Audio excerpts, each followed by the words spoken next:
Hey everyone, welcome to our channel, and thank you for your support. If there's a favorite novel on the channel and you want the next part, you're just one step away. Become a Patreon member and I can make it depending on your tier. Thank you for your attention. Musen continued, his tone as calm as if he were commenting on a tool. Rising stars like these in the Demon Slayer Corps, we eliminate them when we encounter them. I want results, not unnecessary losses. Yes, sir, I will obey your orders. After the business was settled, a chilling silence fell over the room once more. Musen remained with his back to her, as if deep in thought, or perhaps simply enjoying the tranquility that came with this absolute sense of control. Just as Daki thought the audience was about to end and secretly breathed a sigh of relief, Musen suddenly spoke, his voice still calm, yet like a stone thrown into a stagnant pond, it stirred up a tidal wave in Daki's heart. Who was that human just now? Daki's breathing suddenly stopped. She sensed that although Musen didn't turn around, his icy, piercing gaze seemed to have pierced through her body, firmly locking onto the room she had just left, and onto the human who had just been sitting opposite her, telling her sad stories. A chill instantly shot through my body from the soles of my feet, and my blood seemed to freeze. Her mind went blank for a moment, and almost instinctively she managed to squeeze out a sound from her stiff throat. Yes, it was a human I took in by chance. Her voice was even drier than before, with a barely concealed tremor. He's good at storytelling. I've been feeling bored lately, so I kept him around. To relieve my boredom. She dared not say more, nor dared she say less. Try your best to make your tone sound casual, as if you're talking about something insignificant. To relieve boredom, Musen repeated the word, his tone still flat and expressionless, making it impossible to tell whether he believed it or not. He slowly turned around, his crimson pupils falling on Daki.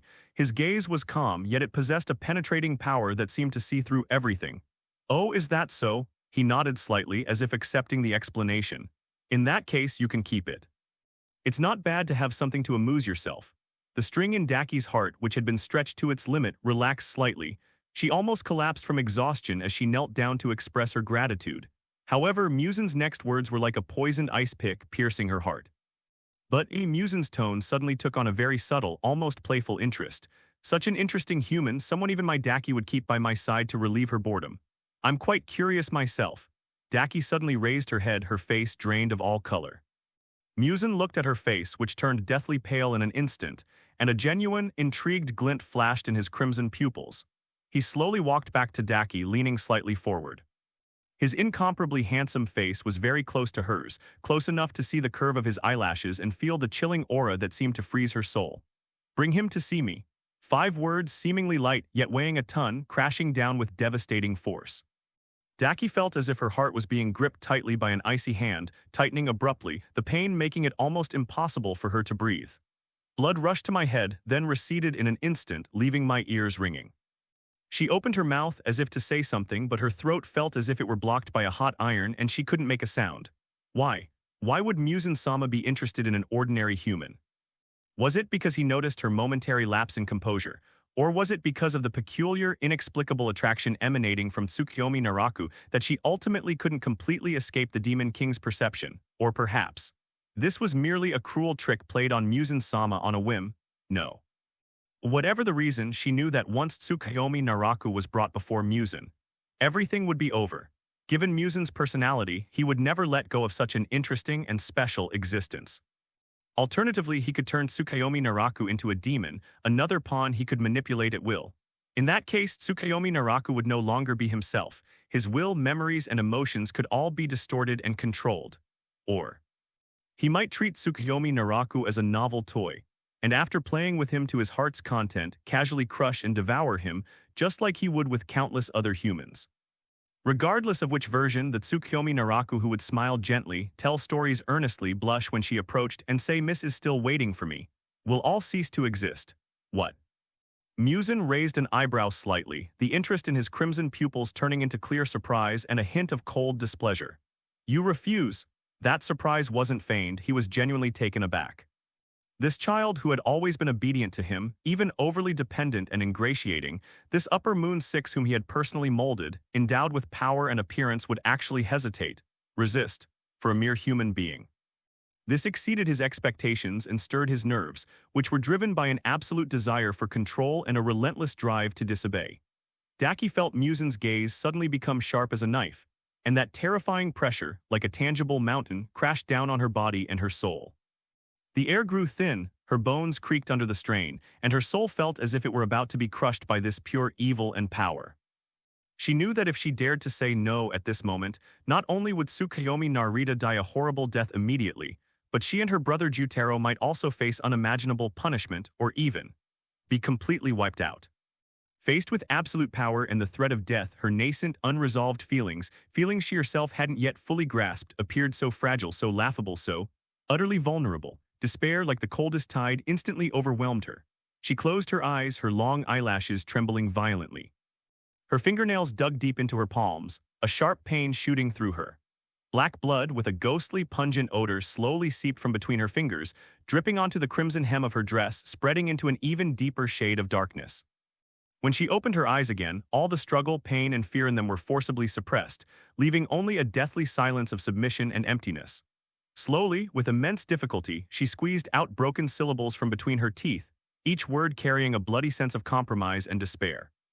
"Yes, sir." Musen stared at her for a few seconds, looking at her pale face, her empty and lifeless eyes, and her tightly clenched fist dripping with black blood. Suddenly, he smiled. That smile was exquisitely beautiful, like a poppy suddenly blooming in the night, stained with poison, yet it only sent chills down one's spine and made one's hair stand on end. "Very good." He straightened up, elegantly adjusting his cuffs, as if the suffocating confrontation had never happened. "Then tomorrow it will be, tomorrow evening, bring him to see me at that abandoned shrine on the outskirts of town." His figure began to blur, gradually turning into surging shadows. "I'm curious." His voice faded into the air along with his figure, leaving only a lingering echo like a curse in the deathly silent room. "What kind of human could make my fallen princess so unwilling to let go?" The voice completely disappeared. The terrifying pressure receded like a tide. The candlelight in the room flickered normally again, the light became warm again, and the air seemed to begin to move again. But Daki remained kneeling in place, motionless. She slowly, extremely slowly raised her head, her face expressionless, her eyes vacant as if she had lost all her soul. Only her tightly clenched, still bleeding fists and her slightly heaving chest, suppressing her violent gasps, betrayed the overwhelming despair and turbulent emotions within her, emotions that had nowhere to be expressed. She turned her head, her gaze piercing through the wall, fixedly staring in the direction of Tsukuyomi Naraku's room. What to do? What should she do, that foolish, gentle human who tells sad stories? "Tomorrow night I will be sent to Musen Kibutsuji." That's practically equivalent to a death sentence. No, it might be worse than the death penalty. She recalled the earnestness and tenderness that shone in Tsukuyomi Naraku's dark red eyes as he told the story. I recall the natural trust he showed when he mentioned, "Miss is still waiting for me." I recalled how he earnestly analyzed how to make a decision for her last night and the wisdom and concern he showed that transcended our social status. These images, however, felt like a red-hot branding iron searing her heart. She slowly stood up and walked to the dressing table.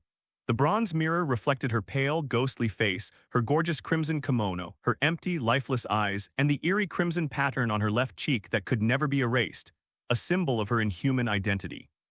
She remembered Kikyo from that story and her dying words, "Finally, I can be free." Relief? Will she ever find relief?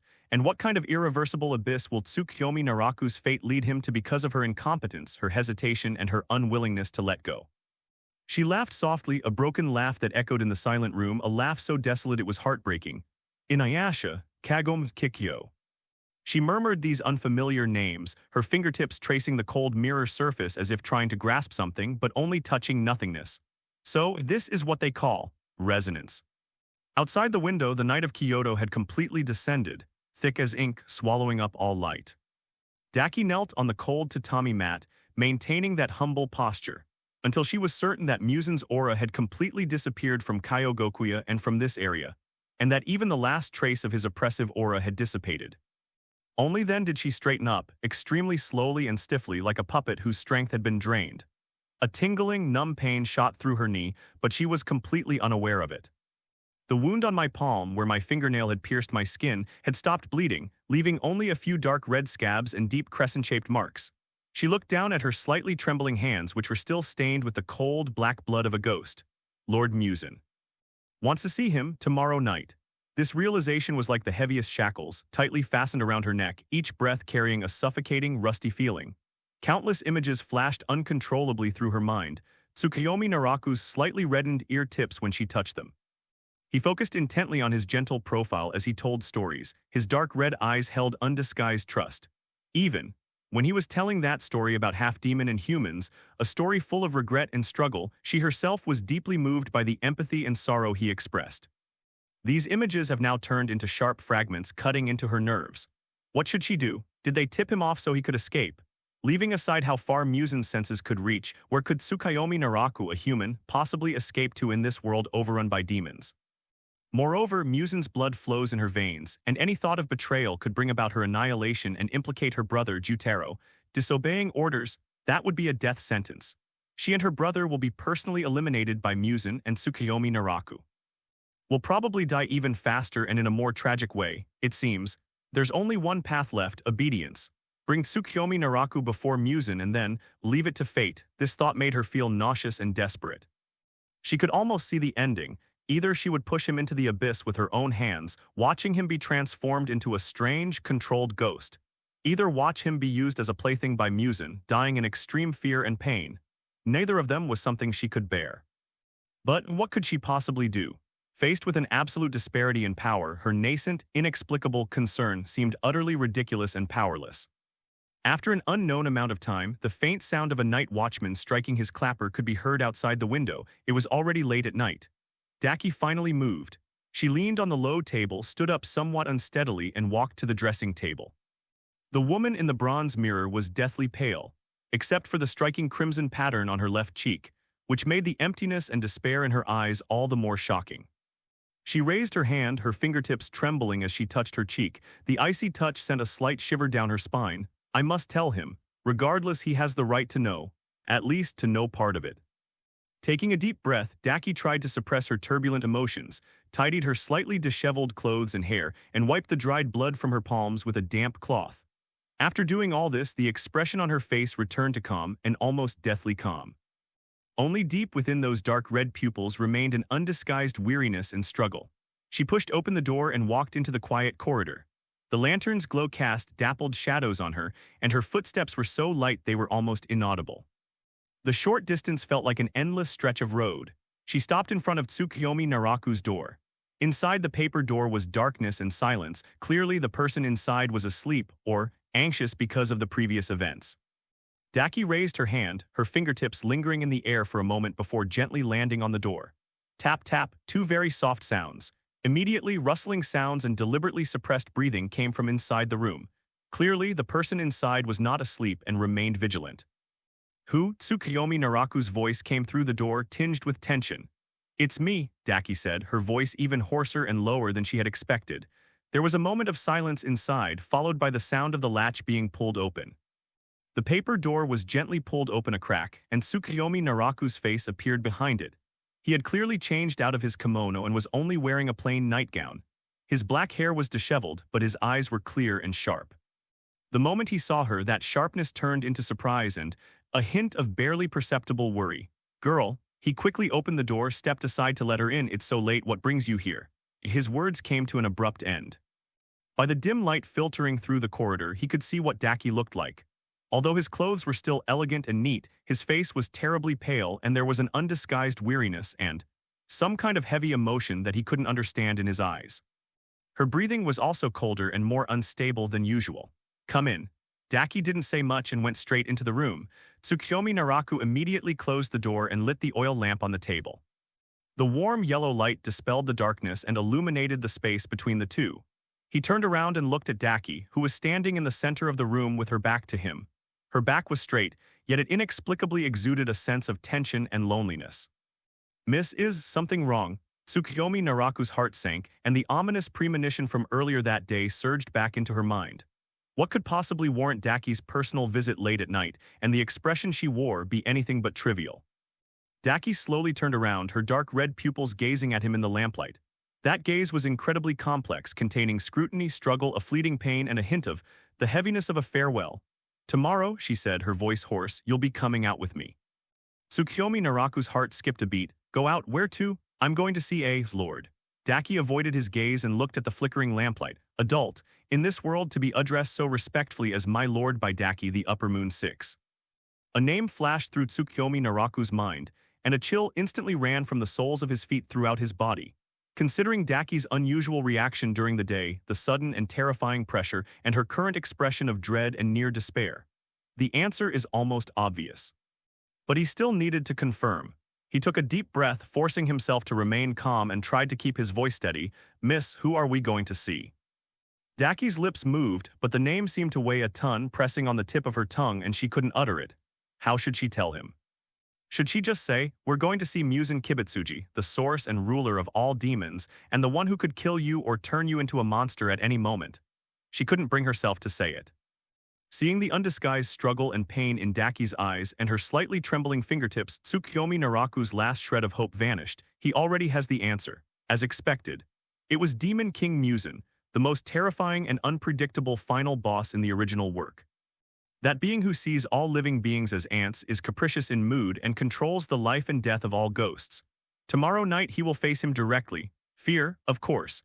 His heart was pounding wildly, and his back was instantly soaked with cold sweat. But strangely, besides fear, there was also a sense of calm, as if the dust had settled even. There was a slightly absurd feeling of "it's finally here." After all, from the moment he transmigrated to this world and chose to stay by Daki's side, he knew that one day he would come into contact with that ultimate horror. "I just never expected this day to come so quickly and so suddenly." Looking at Daki's troubled expression, at her pain at not knowing how to speak, the chill that had risen in his heart upon confirming the answer was strangely diluted by another warm current. She was in a dilemma, she was in pain, she was worried about him. Even when faced with Musen's orders, even if it meant putting herself in danger, what she cared about most at that moment seemed to be how to speak to him, how to lessen his fear. This realization sent a shiver down Naraku's spine. Tsukuyomi Naraku suddenly stepped forward, closing the distance between them. Daki seemed startled by his movement and instinctively looked up at him. "It's all right." Tsukuyomi Naraku looked at her, offering a reassuring, even somewhat magnanimous smile, interrupting her struggle. "Miss, there's no need to make things difficult. Since it's someone you wish to take me to see, then I will go along." He deliberately spoke lightly, as if he were just going to meet an ordinary, high-ranking elder, rather than facing the ultimate nightmare of this world. Daki was stunned. She had imagined all sorts of reactions from Tsukuyomi Naraku, but she never expected him to be so calm, so considerate in taking over the conversation, and even to comfort her in return. Does he really trust her that much? Even though he vaguely sensed that the person he was going to meet might be in danger, he still chose to go with her. This unreserved, almost blind trust, like a red-hot, dull knife, stabbed deeply into Daki's heart, bringing a suffocating, dull pain. The more he acted this way, the more powerless and pathetic she felt, and the more she felt that the upcoming meeting was the cruelest betrayal of this pure trust. Dimensional gate hint: Daki's affection +5, current affection 70, unlock status, heartbeat, Daki's current state of mind. Why? Didn't he ask anything? What should I do? My heart fluttered, affection level 70, status, fluttering with affection. The system notification appeared clearly in his mind, but Tsukuyomi Naraku had no time to examine it closely. Because his gaze was fixed firmly on Daki's face, locked on her dark red pupils that were suddenly filled with complex emotions. He saw shock, he saw emotion, he saw a deeper struggle and pain, and he also saw a glimmer of hope. Even she herself might not have realized it, but a soft radiance called heartbeat. Their eyes met. The room was completely silent save for the faint crackling of the oil lamp wick. A warm yellow halo enveloped the two of them, and the air seemed to thicken. Tsukuyomi Naraku could clearly hear her heart pounding wildly in her chest, thump thump thump, like a drumbeat, or like it was trying to break free from its restraints. Blood rushed to my cheeks, bringing a slightly warm, tingling sensation. He stared blankly at Daki, at his reflection in her eyes, at the complex and indescribable emotions surging and settling within them. He even forgot to check the system notification about the rewards he could claim after reaching 70 favorability points. Daki was also looking at him. The young man before me was dressed in a simple, plain-colored nightgown, his black hair slightly disheveled, which made his handsome face appear breathtakingly fragile and pure. His eyes were clear, devoid of fear or calculation, containing only complete, tender trust in her, and a hint of shyness and excitement, akin to those of youth, quietly arose from their eye contact. That gaze was so pure that she could hardly bear it. It was as if she was taking one last look. Looking at this human being who is about to be pushed into an abyss of no return because of her. She gazed at this fleeting and illusory warmth and emotion that she might never have again. The inner struggle was like a raging storm, almost engulfing her. For a fleeting moment, she almost impulsively blurted out everything, urging him to run even if it meant facing Musen's overwhelming wrath. But in the end, reason, or rather, her deep-seated fear of Musen and her concern for her brother Jutero held her firmly in her throat. She couldn't say anything. She could only look at him like this, imprinting his image deep into her heart. It felt as if every second I looked at it would bring me a little more warmth and a bit more courage to face the cold, hopeless future that lay ahead. A long time, Daki was the first to look away, her eyes lowering slightly as if she had exhausted all her strength. She took a deep breath, and when she looked up again, her face was once again covered with an almost indifferent calm. Get some rest. Her voice returned to its usual cool tone, even fainter and emptier than usual. Tomorrow, I'll come find you. After saying that, she stopped looking at Tsukuyomi Naraku, turned around, opened the door, and her figure quickly disappeared into the deep night outside, as if she had never been there. The door closed gently. Tsukuyomi Naraku stood alone in the center of the room, the light of the oil lamp casting his shadow, which stretched and shortened. He remained in the same position, his gaze fixed on the empty doorway, as if he could still see the resolute yet vulnerable figure of Daki as she left. My heart is still beating fast. Heartbeat. He repeated the words from the system prompt in a low voice, a bitter and complicated smile appearing on his lips. Has she really fallen for him? Could it be that an upper moon demon who has lived for over 100 years and feeds on humans could experience a feeling called heart fluttering because of a human? This realization threw him into a state of utter confusion, and his feigned composure crumbled completely. Fear, confusion, a hidden tremor, despair for the future, and empathy for Daki's complex emotions. All these emotions intertwined, almost overwhelming him. He had no idea what awaited him tomorrow night. Was it a prank by Musen on a whim? Or was it a forced transformation into a demon? Or a clean and swift death? But regardless, from the look in Daki's eyes just now, he was at least certain of one thing: she didn't want anything to happen to him.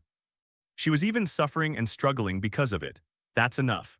In this cold and cruel world, this untimely concern from the enemy camp became the only faint glimmer of light and warmth in his heart at this moment. After standing there for a long time, Tsukuyomi Naraku slowly walked to the low table and sat down.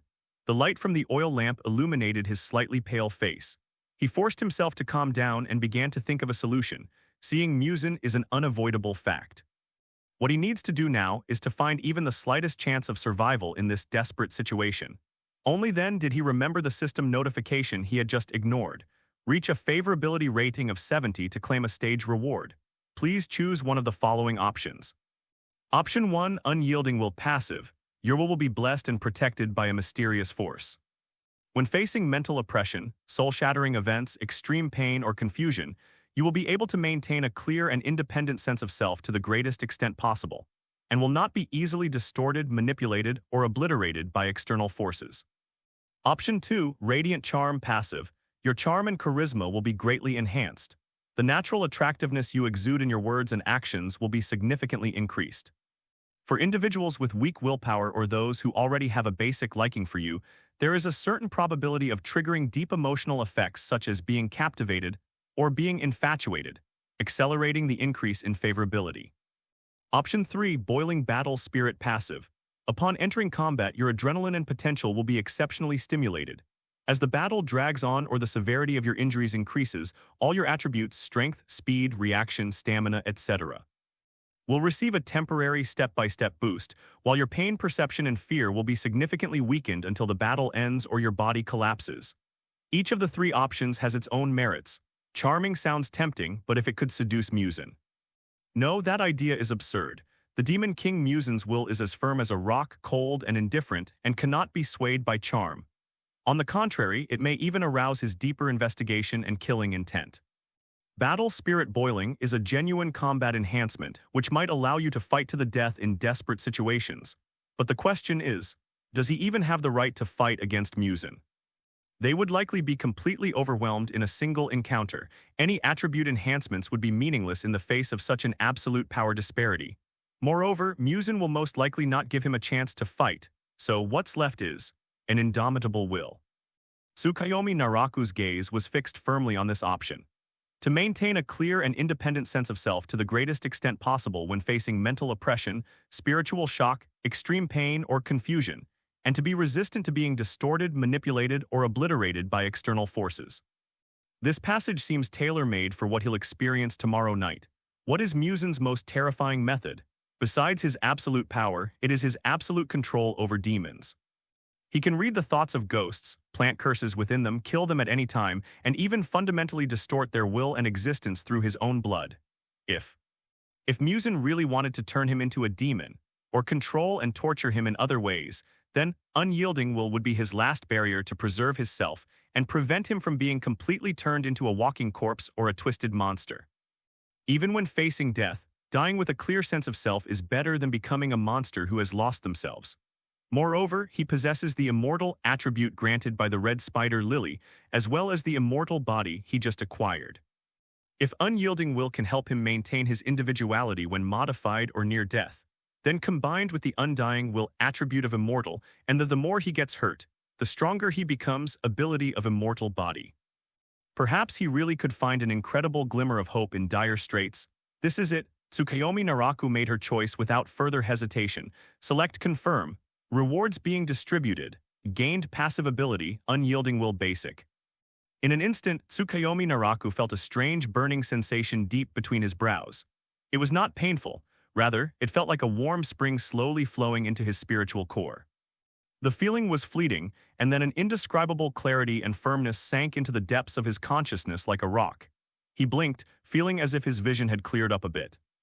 The flickering flame of the oil lamp, the dust particles floating in the air, and even the trajectory of the air as I breathe all become exceptionally clear. More importantly, the turmoil, fear, and confusion in his heart seemed to be gently brushed away by an invisible hand. Although they did not disappear, they no longer assaulted his reason as frantically as before. Instead, they settled down and transformed into a cold, do-or-die calm. He felt as if his spirit had been encased in an invisible, resilient armor. Although he didn't know how strong the impact it could withstand, at least he had the most basic protection. Unyielding will. Tsukuyomi Naraku murmured the name, slowly clenching her fist.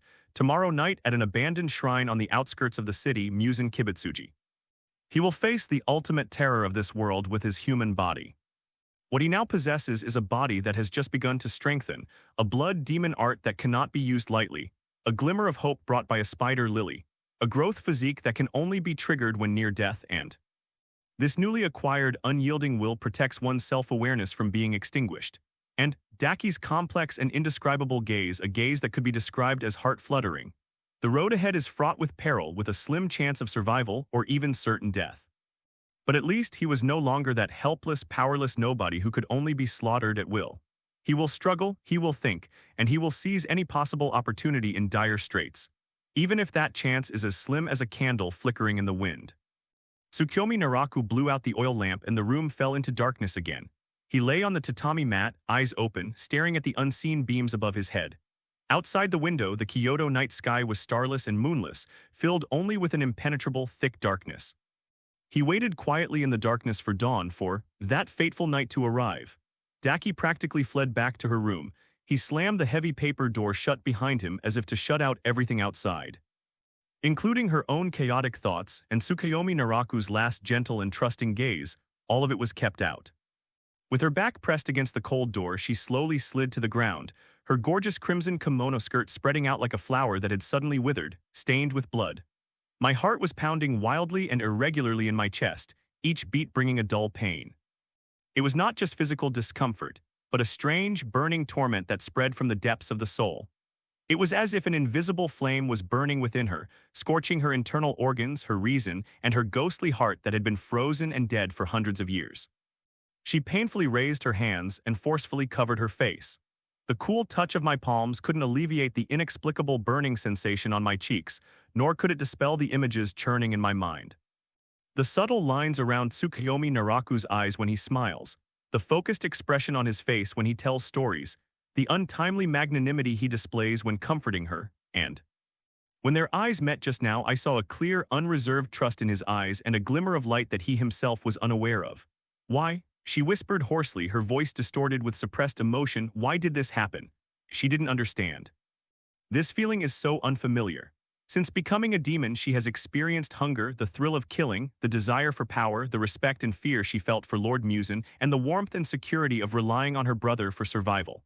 But I've never felt like this before. It felt like my heart was being slowly roasted over hot coals, scorched, aching, uneasy, panicked, and a little. Even she herself dared not delve into it, the hidden sweetness and bitterness intertwined, churning like a raging storm. The fear and pain she felt was far more intense, more unbearable, and more inescapable than when she was punished by Musen for failing a mission. Because the punishment is external, it is explicit, and it can be endured through compliance or tolerance. This torment at this moment arose from the depths of her own heart. It was a disease that she herself could neither understand nor control. Jutero, her brother, emerged silently from the shadows in the corner of the room, just as he had countless times when she needed him. He was still the same hunched, ugly, and scarred man, walking with a faltering gait. But as he approached and saw his sister huddled by the door, radiating pain and confusion, his dark red pupils, which shared the same origin as hers, held none of their usual gloom and numbness. Instead, they were filled with an overwhelming, almost overflowing worry and heartache. He slowly walked to Daki's side, and without speaking immediately, he silently squatted down and gently placed his rough, scarred hands on her slightly trembling shoulders. "Sister." His voice was hoarse and unpleasant, yet it carried a strange, soothing gentleness. "What is wrong?" Daki's body trembled violently, but she didn't look up. Instead, she buried her face deeper in her palms, her voice muffled, carrying a rare vulnerability. "Brother. I don't know, I'm in pain." "Is it because Lord Musen wants to see that human?" Jutero asked in a low voice, his tone devoid of blame, only filled with inquiry and understanding. Daki remained silent for a moment before nodding very slightly. Jutero looked at his sister's jet-black hair, his expression complex and unreadable. He understood his sister, proud, willful, vain, and easily deceived by appearances, but deep down she possessed an almost obsessive thirst for beauty and attention shaped by her experiences in human history, and a heart that, hidden beneath thorns, was not actually that resilient. She rarely loses her composure like this for outsiders, let alone suffers to this extent. "Sister," Jutero's voice softened further, as if afraid of disturbing something, "tell your brother, do you really only see that human as an interesting toy?" This question, like a key, suddenly unlocked the door to Daki's heart, which she had been trying to avoid and keep closed off. She abruptly raised her head, her face still damp with moisture she herself hadn't noticed, ghost tears. "No, that's impossible," her eyes wide with a blank and shocked expression as she stared at her brother. "Playing? Toys?" She repeated the word, her tone filled with confusion that even she herself didn't understand. "Isn't that right?" In the beginning, wasn't it because of his exceptionally handsome face, because he could tell interesting stories, because he could relieve boredom, and because he possessed a strange allure that made her feel keeping him is more interesting than eating him?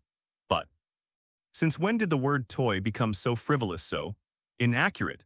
She remembered how she would look forward to him telling her stories every day and how she would feel happy or angry because of the plots he made up. The thought that my heart would race and my ears would burn at the thought of his unintentional touch or a word of concern. I remember how I would unconsciously observe his every move, trying to figure out his thoughts, and the surge of anger and fear that welled up inside me when I heard he had been attacked by a ghost. He recalled the despair and pain of falling into an ice cave when Lord Musen ordered him to meet him. Is this still the kind of emotion a master should have towards a toy? If a toy is broken, lost, or you get tired of it, just get a new one. Why such pain? Why such fear of loss? Seeing the blankness, shock, and gradually paling expression on his sister's face mixed with disbelief, Jutero sighed inwardly. A difficult yet incredibly gentle smile appeared on his ugly face, and the hand on Daki's shoulder tightened slightly, conveying silent support. "Sister," he said slowly, each word seemingly carefully chosen, "if you really care so much about that human, then let's run away with him." Daki's pupils suddenly contracted to the size of pinpoints. She seemed not to have heard clearly, or perhaps she was so shocked by the immense fear and absurdity inherent in the suggestion that she lost the ability to react. She simply stared blankly at her brother. Jutero continued, his tone as calm as if discussing tomorrow's meal, rather than suggesting betraying the demon king and fleeing for their lives. "I'll try to buy you some time to disrupt the nearby demons, create some chaos, or directly distract potential pursuers. You two should run as far as possible, find a secluded place to hide." He paused, his dark red eyes gazing deeply into Daki's. There was no fear of the demon king Musen in them, only the deepest, most unwavering care for his sister. "Brother. Will help you running away with Tsukuyomi Naraku." Betraying Musen-sama, just thinking about it made Daki's blood feel like it was freezing. She knew better than anyone how terrifying Lord Musen was. It wasn't just an absolute crushing of power, but a control and curse that penetrated deep into the blood and etched into the soul. Escape? Where could you possibly escape to? Is there really a corner in this world that can escape Musen-sama's perception? And what about her brother? She made the suggestion, so he'll inevitably be the one to carry it out. Lord Musen's wrath will first and foremost fall upon my brother, the consequences. She dared not imagine. It's impossible. She shook her head instinctively, her voice trembling. Brother, we can't. Lord Musen. I know how terrifying Lord Musen is, Jutero interrupted her, his tone still calm, yet carrying an undeniable firmness. But sister, I'm even more afraid of seeing you suffer. He raised his hand, and with his rough fingertips, gently wiped away the tiny damp spot on Daki's cheek. You haven't truly laughed happily in a long time until that human appeared. Your brother saw you laugh when he told you stories, laugh when you played games with him, and sometimes even just looking at him would change your expression. Although your brother doesn't understand those complex emotions, your brother knows that they are important to you. His ugly face and those eyes that always seemed gloomy and pained were now filled with the pure, doting affection of a brother for his sister. So, if you really like him, then go for it. Even if the hope is slim, even if the road ahead is a dead end at least, you'll have no regrets if you tried. Like, my brother said, she likes him. This straightforward and unfamiliar word, like a thunderclap, ruthlessly shattered all the fog and self-deception in Daki's heart. She has fallen for Tsukiyomi Naraku, a human, a fragile, fleeting human who should have been her food. How is that possible? She is Daki, the sixth upper moon demon, a demon who has devoured countless people and lived for hundreds of years.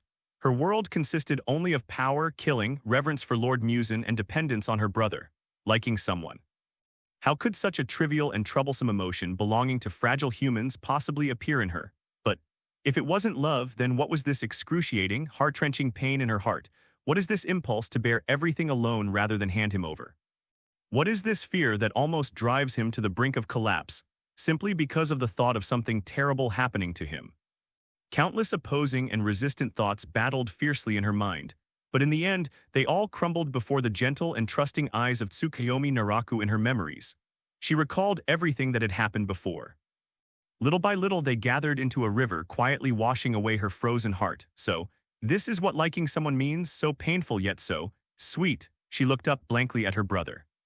Jutero was also looking at her, his eyes showing no urging, no judgment, only complete trust and support. No matter what decision she makes, he will stand by her side, even if it means going against the whole world. This unconditional familial affection, along with the unfamiliar like that Tsukiyomi Naraku gave her, flowed towards her like two warm currents, almost drowning her in a mixture of warmth and bitterness. Her inner struggle was like the sea in a storm, with raging waves that threatened to tear her apart. On one side is Musen's absolute power and terror, the inevitable annihilation that will affect his brother after betrayal, and the frantic cries of reason, impossible, no. On the other side there was her brother's gentle support, the unfamiliar yet surging emotions in her heart, Tsukiyomi Naraku's trusting gaze, and the faint yet stubborn yearning for another possibility deep within her heart. Time seemed to stand still. Every second was stretched out infinitely, filled with silent screams and fierce struggles. I don't know how much time passed. All the struggle, pain, and confusion in Daki's eyes receded like the tide, eventually settling into an almost deathly stillness. Beneath that calm surface lies a bottomless, icy pool. She slowly, with great difficulty, shook her head as if she had used up all her strength. His lips moved several times before he finally managed to utter a dry, hoarse sound. No, brother. She raised her eyes and looked at Jutero. In his dark red pupils, there was no longer any ripples as before, only empty numbness and cold determination. I'll take him tomorrow. Jutero's body stiffened slightly, and the hand on her shoulder unconsciously loosened its grip a little. Looking into his sister's eyes, which seemed to have lost all their luster, he felt a surge of immense pain in his heart. But he neither refuted nor offered further advice. He simply watched her quietly, his worry for his sister undiminished, only deepening. He understood his sister's choice. It wasn't that she didn't care, but rather, she cared more about him, her brother, to the point that she dared not gamble her life on that less than 1 in 10,000 chance of survival. She chose to succumb to fear, to bear the pain of pushing the person she cared about into the abyss with her own hands, in exchange for the temporary, fragile peace of the person she cared about. This choice is incredibly cruel both to others and to herself. Sister. Jutero's voice was even hoarse, trembling with heartache. Brother, stop talking. Daki interrupted him, her voice soft but carrying an undeniable sense of finality. She slowly stood up, straightened her disheveled clothes, and then raised her hand to tuck a stray strand of hair behind her ear. Every movement was slow and precise, as if performing some kind of ritual. When she faced Jutero again, she had put on the beautiful yet indifferent mask that belonged to the upper moon 6, Wackyheim. Only deep within his eyes remained a lingering, chilling stillness. "I'm tired, I want to rest." She turned and walked towards the inner room, her back straight, yet revealing a fragile fragility. "Brother, you should go back too." Jutero stood there, watching his sister's figure disappear behind the curtain, motionless for a long time. In the dim light, his ugly, distorted face showed no fear of the demon king Musen, only an overwhelming tenderness and pity for his sister, and a hint of resolute determination buried deep in his eyes. Silence returned to the room. Only the endless night outside the window, like a giant beast ready to devour its prey, silently swallowed everything. The following evening, the twilight, as red as blood, bathed the sky above Kyoto. Tsukuyomi Naru landed in the room, already dressed in a brand new kimono that Daki had ordered to be sent in advance. It wasn't the flamboyant crimson outfit from yesterday, but a deep blue cloak with bamboo patterns. The fabric was of excellent quality and the cut was perfect, making his figure appear even taller and more upright.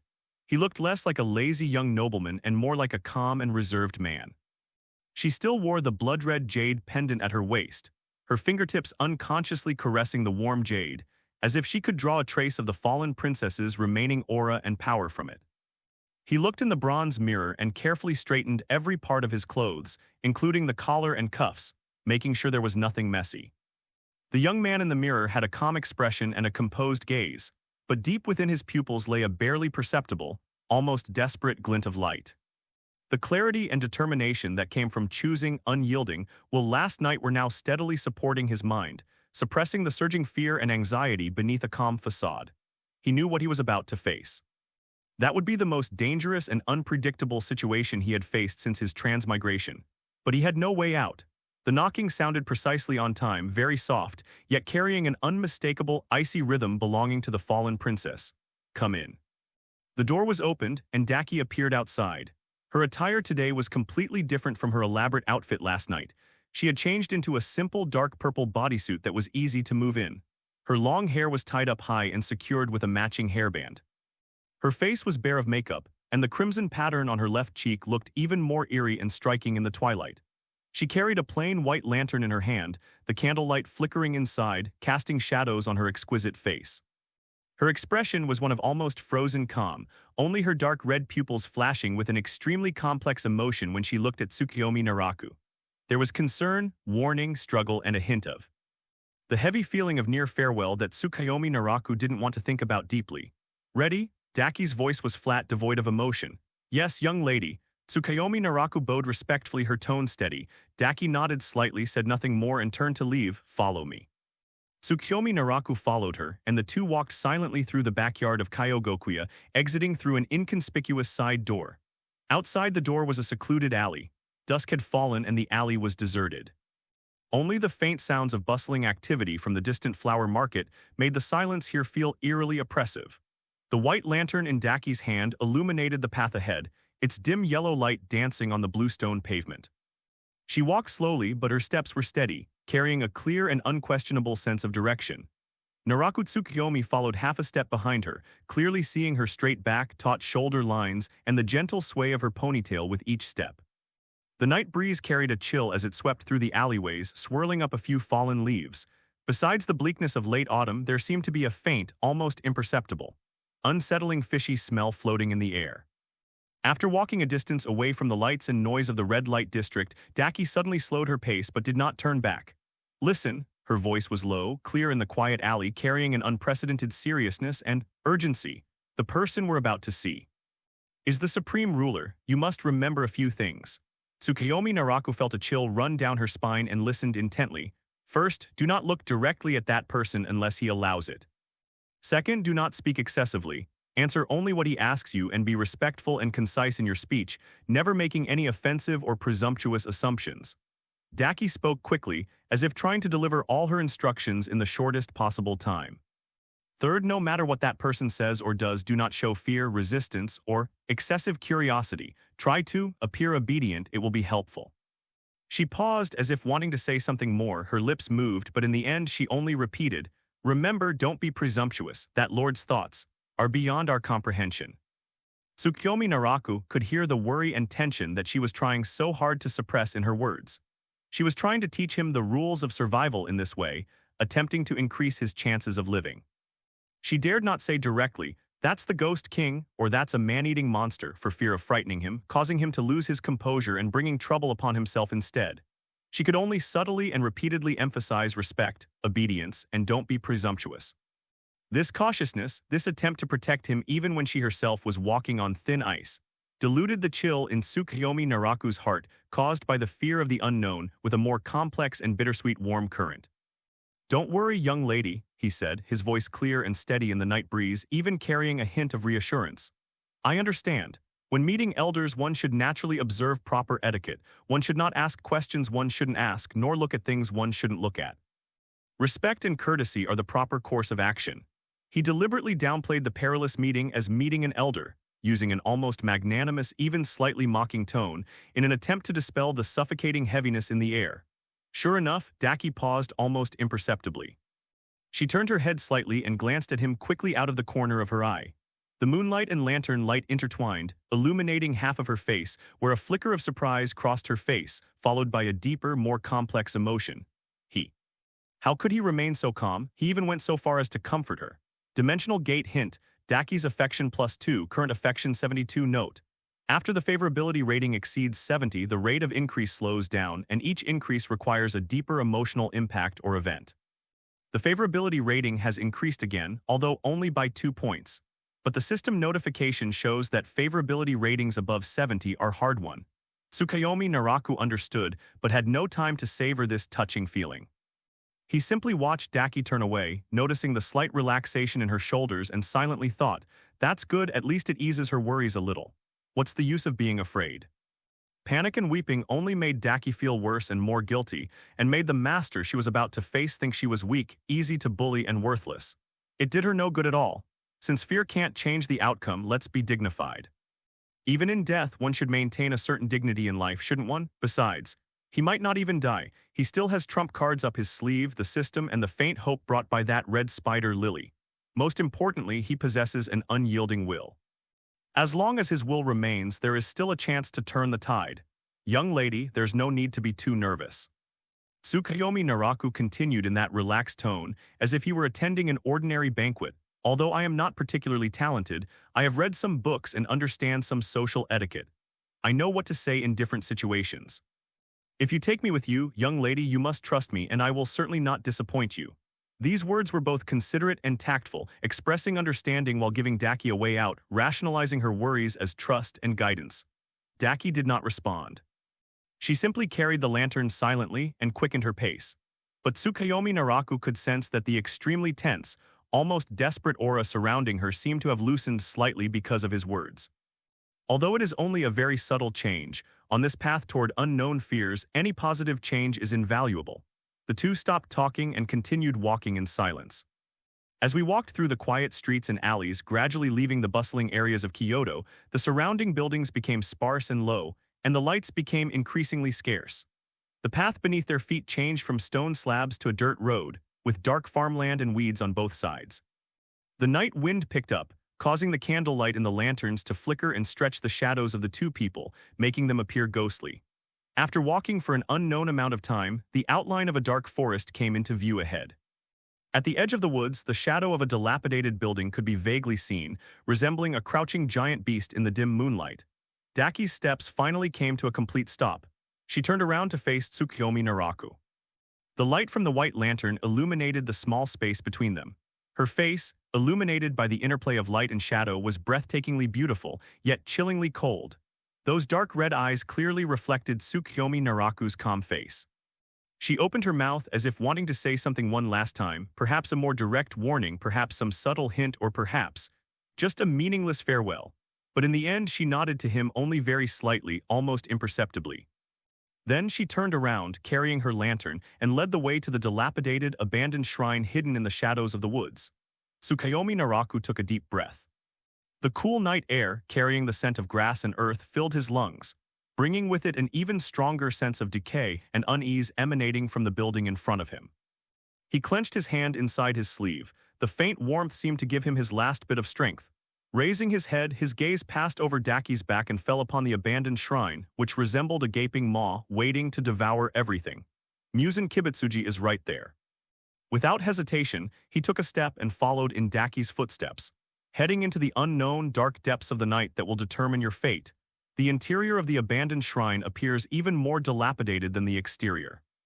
The decaying wooden structure groaned softly in the night wind, and broken beams lay collapsed on the ground, covered with dark moss and cobwebs.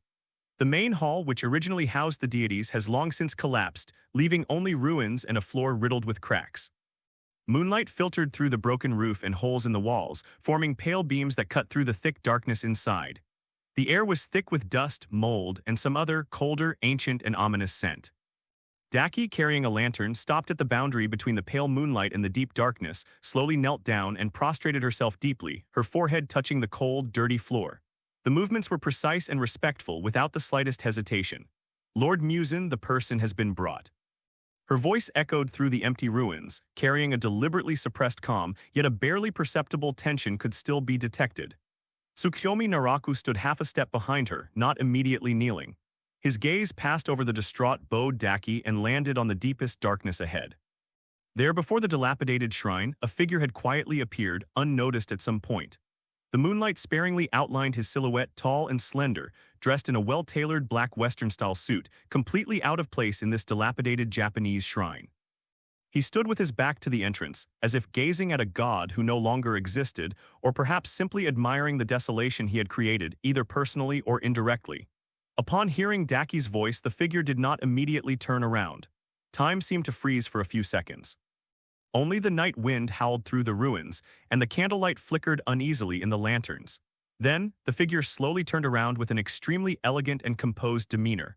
The moonlight finally and sparingly illuminated his face. Tsukuyomi Naraku's heartbeat almost stopped for a moment. It was a face that defied precise description. His beauty was almost otherworldly, transcending the boundaries of gender and race. Her skin was a bloodless pale white, like fine-boned daxia, smooth and delicate, gleaming with an inhuman luster under the moonlight. Her eyebrows and eyes were exquisitely crafted, as if sculpted by the most outstanding craftsman. Her nose was high and straight, and her lips were clearly defined, yet she exuded a cold and aloof quality. What's most unsettling are those eyes. Their reddish-brown pupils were as vibrant as jewels soaked in blood, yet as cold as ice that had stood for millennia. There are no human emotional fluctuations in it. There was no joy, anger, sorrow, or happiness, only an unfathomable, absolute indifference and a godlike scrutiny that looked down upon all living beings from a high and mighty position. Being stared at by those eyes felt like being doused with invisible ice water, freezing even one's soul. Musen Kibutsuji. With just a turn of the head, a glance without any words or actions, that pure and terrifying presence that transcends all living beings crashes down on the entire space and weighs heavily on the hearts of every living being like a tangible mountain. Daki lowered her body even further, almost embedding herself in the floor. Tsukuyomi Naraku felt his breathing become difficult, and his limbs trembled slightly under the invisible pressure. But he suppressed the primal urge to kneel and tremble, forcing himself to stand upright, his gaze level, fixed on the area below Musen's chest. This avoided looking directly into those soul-chilling eyes without appearing overly humble or cowardly. Musen's gaze, like two cold probes, first swept over the prostrate Daki, carrying a hint of almost playful scrutiny. Then it landed on Tsukuyomi Naraku. The gaze seemed to pause slightly the moment it fell upon Tsukuyomi Naraku. A fleeting, almost surprised light flashed across her crimson pupils. Interesting. This human being, under his oppressive aura, was actually still able to stand.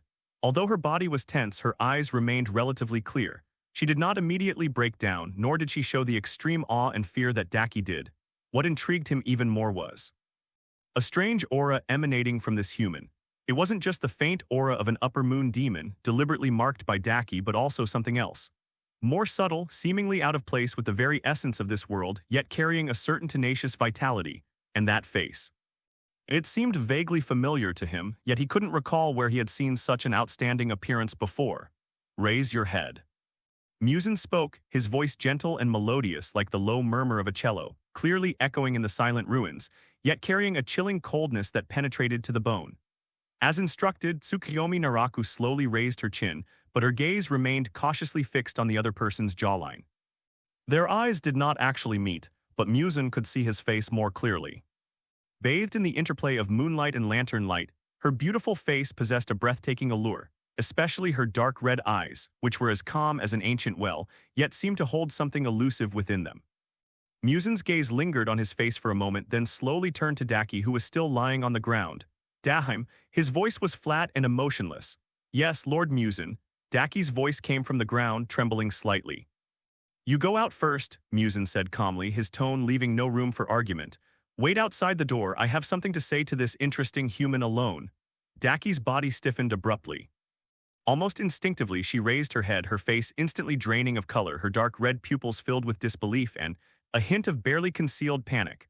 Alone, Lord Musen wants to speak with Tsukuyomi Naraku alone? What does this mean? Has Musen-sama noticed something or? Lord Musen, she opened her mouth as if she wanted to say something, perhaps to beg to stay or perhaps to remind Tsukuyomi Naraku of something. But when she met Musen's cold, merciless crimson eyes, all her words froze in her throat.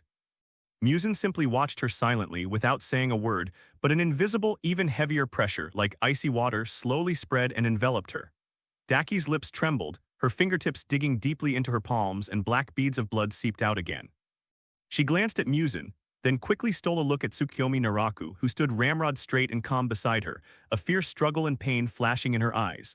Finally, she lowered her head sharply, suppressing all her emotions deep inside, her voice dry and hoarse. Yes, sir, she slowly and with great difficulty got up from the ground, not even daring to brush off the dust that had settled on her body. She gave Tsukuyomi Naraku one last look, her gaze incredibly complex. A warning, a worry, a sense of helplessness, and a hint of desperate pleading, as if saying, be careful, take care. Then she picked up the plain white lantern, turned around, and walked step by step toward the dilapidated entrance of the shrine. Each step felt like walking on a knife's edge, slow and heavy. Her silhouette, illuminated by the moonlight and lantern light, appeared exceptionally frail, yet carried a resolute loneliness. Only after her figure completely disappeared outside the door, and the light of the lantern was swallowed by the thick darkness, did Musen slowly withdraw his gaze and look at Tsukuyomi Naraku again. Now we can have a proper talk. Musen's voice remained calm, but it lacked the subtle amusement of before, carrying instead a genuine scrutiny and inquiry. You seem not particularly afraid of me. Tsukuyomi Naraku felt a chill run down her spine, knowing that the real test was only just beginning. He maintained his composure and bowed slightly. Of course I feel awe, your imposing presence inspires awe. However, I believe that fear and panic are of no benefit in the current situation. On the contrary, they may lead to rudeness, failing to live up to Princess Warabi's recommendation, and causing you, sir, to laugh at me. His answer was impeccable, acknowledging the other party's intimidation while explaining the reason for his composure. He also cleverly brought up Princess Daki, appearing neither servile nor arrogant but polite and measured. Musen's lips curved into that cold arc once more. You're quite the talker. He took a step forward, getting closer to Tsukuyomi Naraku, his cold and powerful aura becoming even more imposing. Then tell me, on the way Daki brought you here, did she say anything to you about me, about demons? This was a test to see if Daki had leaked crucial information, and also a test of Tsukuyomi Naraku's attitude. Tsukuyomi Naraku's mind raced, and she cautiously replied, the lady only instructed me to be respectful, to be obedient, not to speak too much, and not to be presumptuous. She said she would take me to see a supreme being. As for your identity, sir, I have some guesses, but I dare not speak presumptuously. He truthfully relayed Daki's instructions, while also stating that he had a suspicion, which not only appeared honest but also laid the groundwork for his subsequent reaction. A guess. A hint of interest flashed in Musen's crimson pupils. What kind of guess? Tsukuyomi Naraku took a deep breath, knowing that the most crucial part was about to begin. He raised his head, and this time his gaze bravely met Musen's cold eyes, which gleamed with a light almost like a scholar exploring the truth. Since I met Princess Warabi, I have had some guesses about her identity. He slowly delivered his prepared explanation, his tone calm and clear. She is breathtakingly beautiful, yet she never sees the sunlight, and her words and actions exude confidence in her own power. These traits, embodied in a beautiful and delicate woman, are far too fitting for the legendary ghost. He paused, a perfectly nuanced complexity flickering in his eyes. However, I have always been unwilling, or perhaps dared not, to delve deeper, unwilling to shatter that false tranquility. After all, Princess Fern has indeed shown me kindness in protecting me. This statement was half true and half false. It explained why he was not surprised, indirectly showed his affection for Daki, and implied that he was not completely ignorant. Musen listened quietly, his face expressionless, but his eyes were even more focused. After Tsukuyomi Naraku finished speaking, he slowly said, "So now that you are standing before the demons, standing before the source of all demons, what are your thoughts on ghosts and humans? What are your thoughts on our kind of existence?" Tsukuyomi Naraku knew that this was the real core issue, the key point he had repeatedly analyzed and tried to address last night. He took another deep breath, his mind racing to organize his thoughts, and slowly began to speak. "In my humble opinion." His voice was slightly low due to tension, but his reasoning was exceptionally clear. From a secular, moral, and ethnic perspective, cannibalism is naturally evil, the mortal enemy of humanity. He first presented a viewpoint that aligns with human perspectives, then abruptly shifted his tone, becoming full of inquiry and contemplation. But if we set aside these preconceived notions and look purely from the perspective of existence and evolution. He stared directly at Musen, his scholarly gaze intensifying. Demons perhaps can be seen as an evolutionary form of humanity, or rather, a great exploration attempting to break free from the inherent constraints of life. Oh, Musen's pupils contracted almost imperceptibly. Tsukuyomi Naraku continued, her tone carrying an almost fanatical sense of pursuit of truth. Human beings trapped by fragile bodies, short lives, and the torment of disease. These are all shackles that bind us from pursuing a higher level of existence, while ghosts. He looked at Musen, his eyes filled with undisguised curiosity and amazement. It seems he has broken free from most of those shackles. Immense power, near-infinite lifespan, terrifying regenerative abilities. Isn't this a breakthrough beyond the limits of life, while the cost is the need to cannibalize their own kind and a fear of sunlight? This might simply be an imperfection that evolution hasn't yet perfected. He paused, his voice lowered, yet became even clearer and more forceful, as if stating a truth he firmly believed in. I have studied some ancient classics and philosophical fragments in which the concepts of ultimate life and perfect life are vaguely mentioned. Transcending the constraints of time and death, fearless of any harm, possessing infinite possibilities and freedom, reaching the ultimate form of life. The existence of ghosts, though still flawed, is undoubtedly on a path leading to the highest realm, a path that attempts to transcend the mundane flesh and blood body, pursuing the ultimate perfection and eternity of life itself. These words were partly based on netizens' in-depth psychological analysis of Musen, and partly his own carefully crafted interpretation and embellishment. It deliberately avoids simple judgments of good and evil, instead elevating the existence of ghosts to a philosophical and existential level of life evolution and the pursuit of ultimate perfection. This struck Musen's deepest, most twisted, and most persistent desire with unparalleled precision. A morbid pursuit of perfection and eternity, and an extreme hatred and desire to overcome one's only flaw, fear of sunlight. A deathly silence fell over the ruins, even the wind seemed to have stopped. Musen remained silent, his crimson pupils fixed on Tsukuyomi Naraku, his gaze so profound it seemed to pierce and dissect his very soul. His face remained expressionless, but a genuine, unprecedented glimmer of light slowly ignited in his cold eyes. Surprise, shock, and a deeper, almost admiring gleam. This human is so special. No, perhaps we can't look at him with a human perspective anymore. He had witnessed countless human attitudes toward ghosts: fear, hatred, contempt, exploitation. I have also witnessed the hypocritical flattery and greed for power of some who sought refuge with me. But I have never seen anyone so calm, objective, and even with an almost sacred desire to explore the essence of existence of ghosts, and to connect it with concepts such as evolution, ultimate perfection, and eternity. This is more than just funny. This was simply like a completely new perspective on the meaning and pursuit of his own existence that no one had ever opened up for him before. It was as if his obsession and suffering over the past 1,000 years had been understood and explained for the first time by a lower being in such sublime language. The path to the highest realm, ultimate life, perfect being. Musen repeated these words in a low voice, his voice very soft, yet it seemed to carry a strange echo. In his crimson pupils, the light flickered and shifted intensely, eventually settling into an almost scorching glow. He took the last step forward, almost breathing in sync with Tsukuyomi Naraku. That cold and powerful aura enveloped Tsukuyomi Naraku, yet it seemed to have lost some of its pure oppression and gained more. A focused attention, as if examining a precious treasure. Very interesting. No, an extremely insightful observation. Musen's voice became unusually gentle yet remained icy. Then tell me, with such insight, are you also willing to embark on this path? Would you be willing to break free from that fragile human body, escape that fleeting, mayfly-like life, and join me? To seek, to witness, even to create. That true perfection and eternity, his tone was seductive as if inviting the other person to share a supreme truth. Tsukuyomi Naraku's heart pounded like a drum and blood rushed to her head. He knew that the moment that would decide his fate had arrived. He forced himself to remain calm, meeting Musen's seemingly all-consuming eyes. Without the slightest hesitation or feigned fanaticism, he answered in a tone that blended genuine longing, rational confusion, and honest thirst for knowledge. I would be happy to oblige. His brow furrowed slightly, revealing a genuine mix of confusion and longing.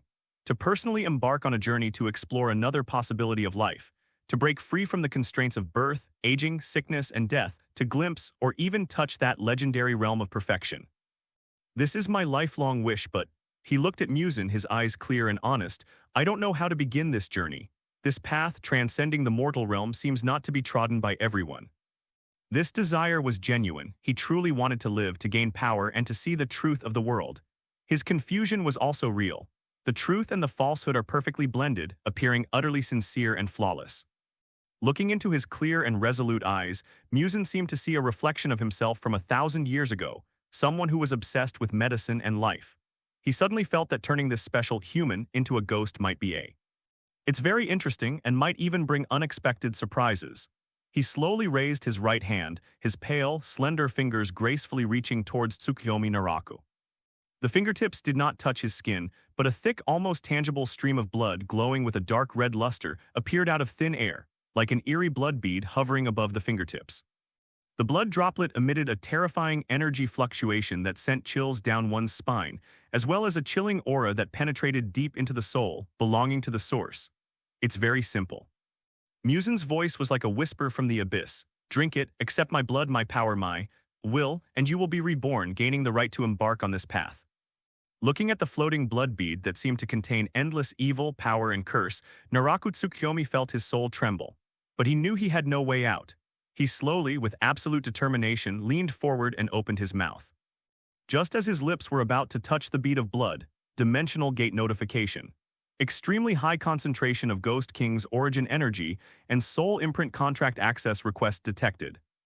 Warning, contact will cause irreversible changes to the host's life form and will most likely be accompanied by negative effects such as mental erosion, will assimilation, and bloodline control. Passive ability unyielding will basic, activated, preparing for maximum willpower protection. Special attribute immortality 1 point, generates resonance fluctuations. Unknown energy residue of the spider lily produces a weak reaction, immune to mental absorption. The system's prompts flashed through her mind, but Tsukuyomi Naraku had no time to pay attention to them. The cold drop of blood slid into his mouth. In an instant boom, an indescribable surge of violent energy, like billions of ice spikes exploding, rushed wildly down his throat, into every limb and bone, into every cell and every wisp of his soul. Tsukuyomi Naraku's eyes widened suddenly, and she tilted her head back, letting out a shrill, inhuman scream. My body trembled and convulsed uncontrollably. It felt as if countless tiny snakes were writhing and swelling beneath my skin. The bones emitted a teeth-grinding crunch, muscle fibers tore and then frantically reassembled, and blood vessels bulged and swelled under the skin, almost bursting. An extreme, excruciating pain, as if it were tearing his soul to shreds, swept over every corner of his consciousness. But at the same time, a strange and intense pleasure also surged forth like a drug addiction. Accompanying the excruciating pain is strength, explosive and unprecedented sense of power. He could feel his muscles becoming as tough as steel, his bones as hard as iron, and his senses becoming 10 times, 100 times more acute. Darkness became like daylight in his eyes, the wind sounded like thunder, and he could even hear the whooshing sound of his blood flowing through his newborn veins. This power, which transcends the limits of mortals and controls everything, brings a dizzying, almost manic pleasure. Pain and pleasure were like two evil dragons, fighting and entangled wildly within him. What's even more terrifying than physical alteration is the erosion and branding on the spiritual level.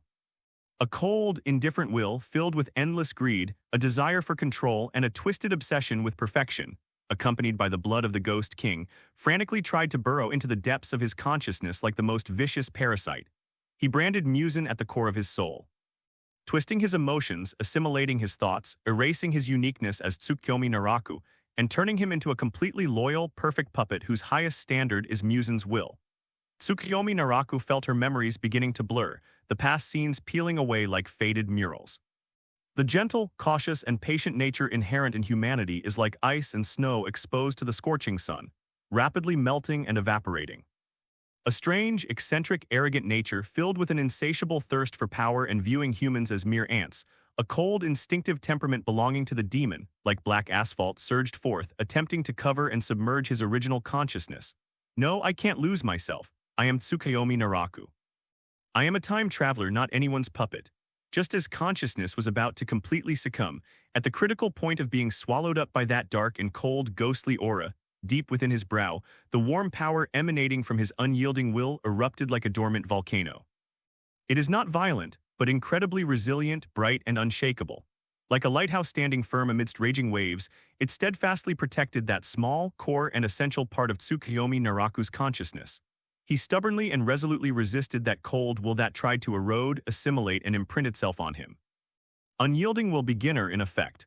Successfully resisted the erosion of willpower partially, the core self-awareness anchor is now stable, detected Ghost King's origin mark attempting implantation. Resisting, mark strength reduced by 81%. Implantation successful, damaged, and unstable state. Warning, the host's mental state has been severely impacted and the surface personality template has been forcibly overwritten and shifted. Existing personality traits have entered a state of deep dormancy and suppression. A new ghost personality, surface dominant, is forming. Special attribute Immortality 1 point is activated, ensuring the core consciousness anchor point will never be destroyed. Unknown energy residual spider lily produces a weak harmonizing and buffering effect, partially alleviating intense mental conflict. The system's prompts flickered weakly amidst the storm of consciousness. Tsukuyomi Naraku seemed to be at the center of a devastating mental tsunami, being slammed into the abyss by the giant waves of pain, and then swept up to the peak of madness by the vortex of pleasure. Occasionally, under the faint light of that lighthouse, he would get a brief respite, clinging tightly to the deep-rooted system called the true self. He could clearly feel that his body and even his personality were undergoing dramatic changes. The original forbearance, skill in disguise and calculation are being strongly overridden and replaced by a more extroverted, more unruly, more instinctive and desire-driven, and more cold and ruthless temperament. But deep within his consciousness lies that undying true spirit belonging to Tsukuyomi Naraku. Protected by that lighthouse, and eternally anchored by the attribute of immortality and subtly harmonized by the residual energy of the red spider lily, it still stubbornly exists. Like the molten magma buried deep in the Earth's core, it has never cooled down, never extinguished. It was simply covered, sealed off, and buried by a thick, newly formed and solid layer of ghostly instinct rock. This process, intertwined with pain and transformation, destruction and rebirth, seemed to last forever. As the raging torrent of energy within him finally began to subside, and as the soul-tearing pain gradually transformed into a powerful, cold yet surging sense of strength that filled his entire being, Tsukuyomi Naraku. No, perhaps we should call him Naraku now. Slowly, he opened his eyes. His pupils were still dark red, but the edges of his irises now had an extremely thin, eerie, and dazzling golden red rim. It flickered faintly in the darkness like a cold flame burning. Her skin became unusually white, almost translucent. You can vaguely see the veins beneath the skin, which are darker in color and flow with even stronger power. The facial features seem more refined and profound, shedding the last trace of human softness, with lines becoming sharp and aggressive. His entire demeanor underwent a dramatic, fundamental change. Gone are all the warmth, scholarly air, and subtlety that belong to humanity. In their place is an extreme allure that belongs to a non-human being, cold and dangerous. An undisguised arrogance and swagger born from newly acquired power, and an eerie radiance filled with a desire to explore and conquer the world. He twitched his fingers slightly, feeling the surging power within him far exceeding anything he had ever imagined. An uncontrollable smile curled at the corner of his mouth, a smile tinged with wickedness, satisfaction, and boundless ambition. This smile was completely different from his previous gentle smile. It was full of predatory and aggressive intent. Then he raised his head and looked at Musen, who had been standing quietly in front of him, as if admiring the creation of a work of art. This time his gaze lacked the previous respect and caution, and there was no deliberate avoidance. He met Musen's cold, crimson eyes head-on. Their gazes were equal, even carrying a hint of scrutiny and assessment as if they were sizing someone up. A fellow traveler or leader worthy of attention. He slightly raised his chin, his posture naturally exuding a calm and composed demeanor befitting a strong person. even hinting at a youthful fearlessness and an eagerness to reach a higher level. Musen took in the changes, a hint of surprise and interest flashing in his crimson pupils, which quickly transformed into deeper satisfaction and a rare, genuine appreciation. He had witnessed the transformation process countless times, but none as interesting as the human before him. It is truly rare for someone to be able to withstand such a massive infusion of his primordial blood's power, and for their aura to be so strong and their personality so distinct after the transformation, even faintly revealing a potential that even he finds special. This newly born demon's basic power level has surpassed most lower moon demons and even approaches that of some upper moon demons.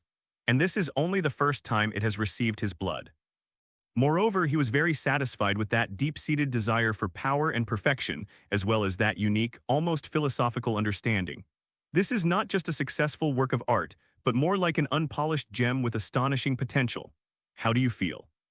Musen's voice was even more peaceful than before, even carrying a rare, almost pleasant tone. Naraku felt the seemingly endless icy power flowing through his body, stretched his neck, and let out a soft, satisfied sigh. His voice had also become deeper and more magnetic than before, with a languid yet dangerous quality. An unprecedented, wonderful feeling is this, the feeling of transcending mortal shackles and touching the essence of power. He looked down at his fingers, which had become longer and stronger, with a faint wisp of dark red energy swirling around the tips. It was as if the whole world had become both clear and fragile. Musen nodded in satisfaction. Very good. You've adapted better and absorbed more than I expected. He paused, his crimson pupils fixed on Naraku. Then tell me, newborn demon, have you thought of a name for yourself? A name worthy of your current status and potential. The act of asking this question is itself a great recognition and honor. Usually the name of a new ghost is either the same as it was in life, or it is designated by the superior ghost who gave it its blood. It is extremely rare for the Ghost King to personally ask for its wishes. Naraku pondered for a moment. The name Tsukuyomi Naraku flashed through my mind, carrying a distant, vague warmth and connection, but it was immediately covered and rejected by the coldness, alienation, and indifference to the past brought by the newborn demon personality. That name, along with everything it represented, gentleness, forbearance, and weakness, seemed like an old story belonging to another tiny creature, completely out of place in his new body, full of power and eager to conquer and explore. He needs a completely new name that can represent his existence at this moment. The Abyss. He uttered two words succinctly and clearly, omitting his surname like a sharp scalpel, decisively severing all past entanglements and definitions. This name retains the core syllables of the original name, perhaps the most obscure insistence deep within the undying consciousness, while stripping away all added meaning, leaving only a pure, cold, and ghostly identifier. The Abyss. Musen murmured the name, a mysterious, profound light flashing in his crimson pupils. The Abyss. That's quite fitting. Right now, you truly seem to have just emerged from the abyss, carrying with you unknowns and immense potential. He nodded slightly. Then from this day forward, you will be Naraku, my demon. He turned around and the shadows spread out beneath his feet as if they were alive. Remember the feeling of this power. Remember your initial aspiration to pursue perfection. Musen's voice faded along with his figure. Don't disappoint me, Naraku. I eagerly await to see how far you go on this path and what surprises you bring. As soon as he finished speaking, his figure completely disappeared into the shadows. The terrifying pressure that had enveloped the ruins also dissipated. Naraku stood alone under the moonlight, slowly clenching his fist, feeling the surging power at his fingertips. The wicked smile on his lips widened slightly. Surprised? Yes, Lord Demon King. He muttered to himself, then turned and strode toward the dilapidated exit of the shrine. His steps were steady and powerful, each one seemingly tapping into the pulse of the world. Pushing open the creaking, dilapidated wooden door, outside stood the fallen princess, carrying a lantern, seemingly transformed into a pale sculpture. She had clearly been waiting outside the door the whole time, never leaving. When the door was pushed open, and Naraku's figure appeared in the moonlight accompanied by a strange and powerful aura of coldness, Daki's body trembled violently and the lantern in her hand shook violently. She looked up, her gaze instantly freezing on Naraku's face. That face was still breathtakingly handsome. The demonic transformation even added to its eerie and deadly charm. Its skin was pale and cold, and its facial features were sharper and more defined. But those eyes, those dark red pupils with their edges gleaming with a cold, golden-red flame, no longer held the gentleness, trust, or the occasional flash of embarrassment and warmth of the past. Instead, there is a cold, scrutinizing gaze, tinged with undisguised arrogance and inquisitiveness, as if examining an interesting object or a kind that needs reevaluation. His demeanor has completely changed. He was no longer the gentle young man who needed her protection, who would tell her stories, and whose ears would turn slightly red when she approached. Instead, it is a strange ghost who has just gained immense power, is filled with a desire to conquer the world, and exudes coldness and arrogance in its bones. With just one glance, Daki understood. The conversion was successful, he survived, but that Tsukuyomi Naraku may no longer exist. An indescribable sense of despair, a mixture of extreme cold and sharp pain, pierced her heart like an icicle, making it almost impossible for her to breathe.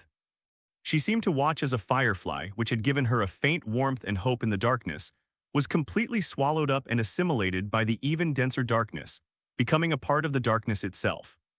Yet deep within this utter despair, a strange, almost imperceptible base sense of relief strangely arose. At least, he is still alive. In another form, in another way of existing, even if he's no longer the same person. Naraku's gaze fell on Daki's pale face, lingering for a moment on her dark red pupils filled with complex pain and despair. The coldness and indifference brought by the newly formed demonic personality made him unable to empathize much with this pain, only feeling somewhat confused and troubled. However, the information about Daki imprinted in his damaged soul, as well as the deeply buried vague mark belonging to Tsukuyomi Naraku, allowed him to retain the most basic familiarity with her and a faint, inexplicable concern. Princess Fern, he spoke, his voice deep and magnetic, using her stage name from her days as a courtesan. His tone was flat, revealing no emotion. Have you been waiting long? Daki snapped back to reality, forcing herself to suppress the turmoil of emotions churning within her. She lowered her eyes, avoiding his cold, unsettling gaze, and replied in a dry voice, "Soon, Lord Musen instructed me to familiarize you with the rules of demons and everything you need to know." Oh. Naraku raised an eyebrow, seemingly unsurprised and uninterested. "Then let's go, there's nothing worth lingering here."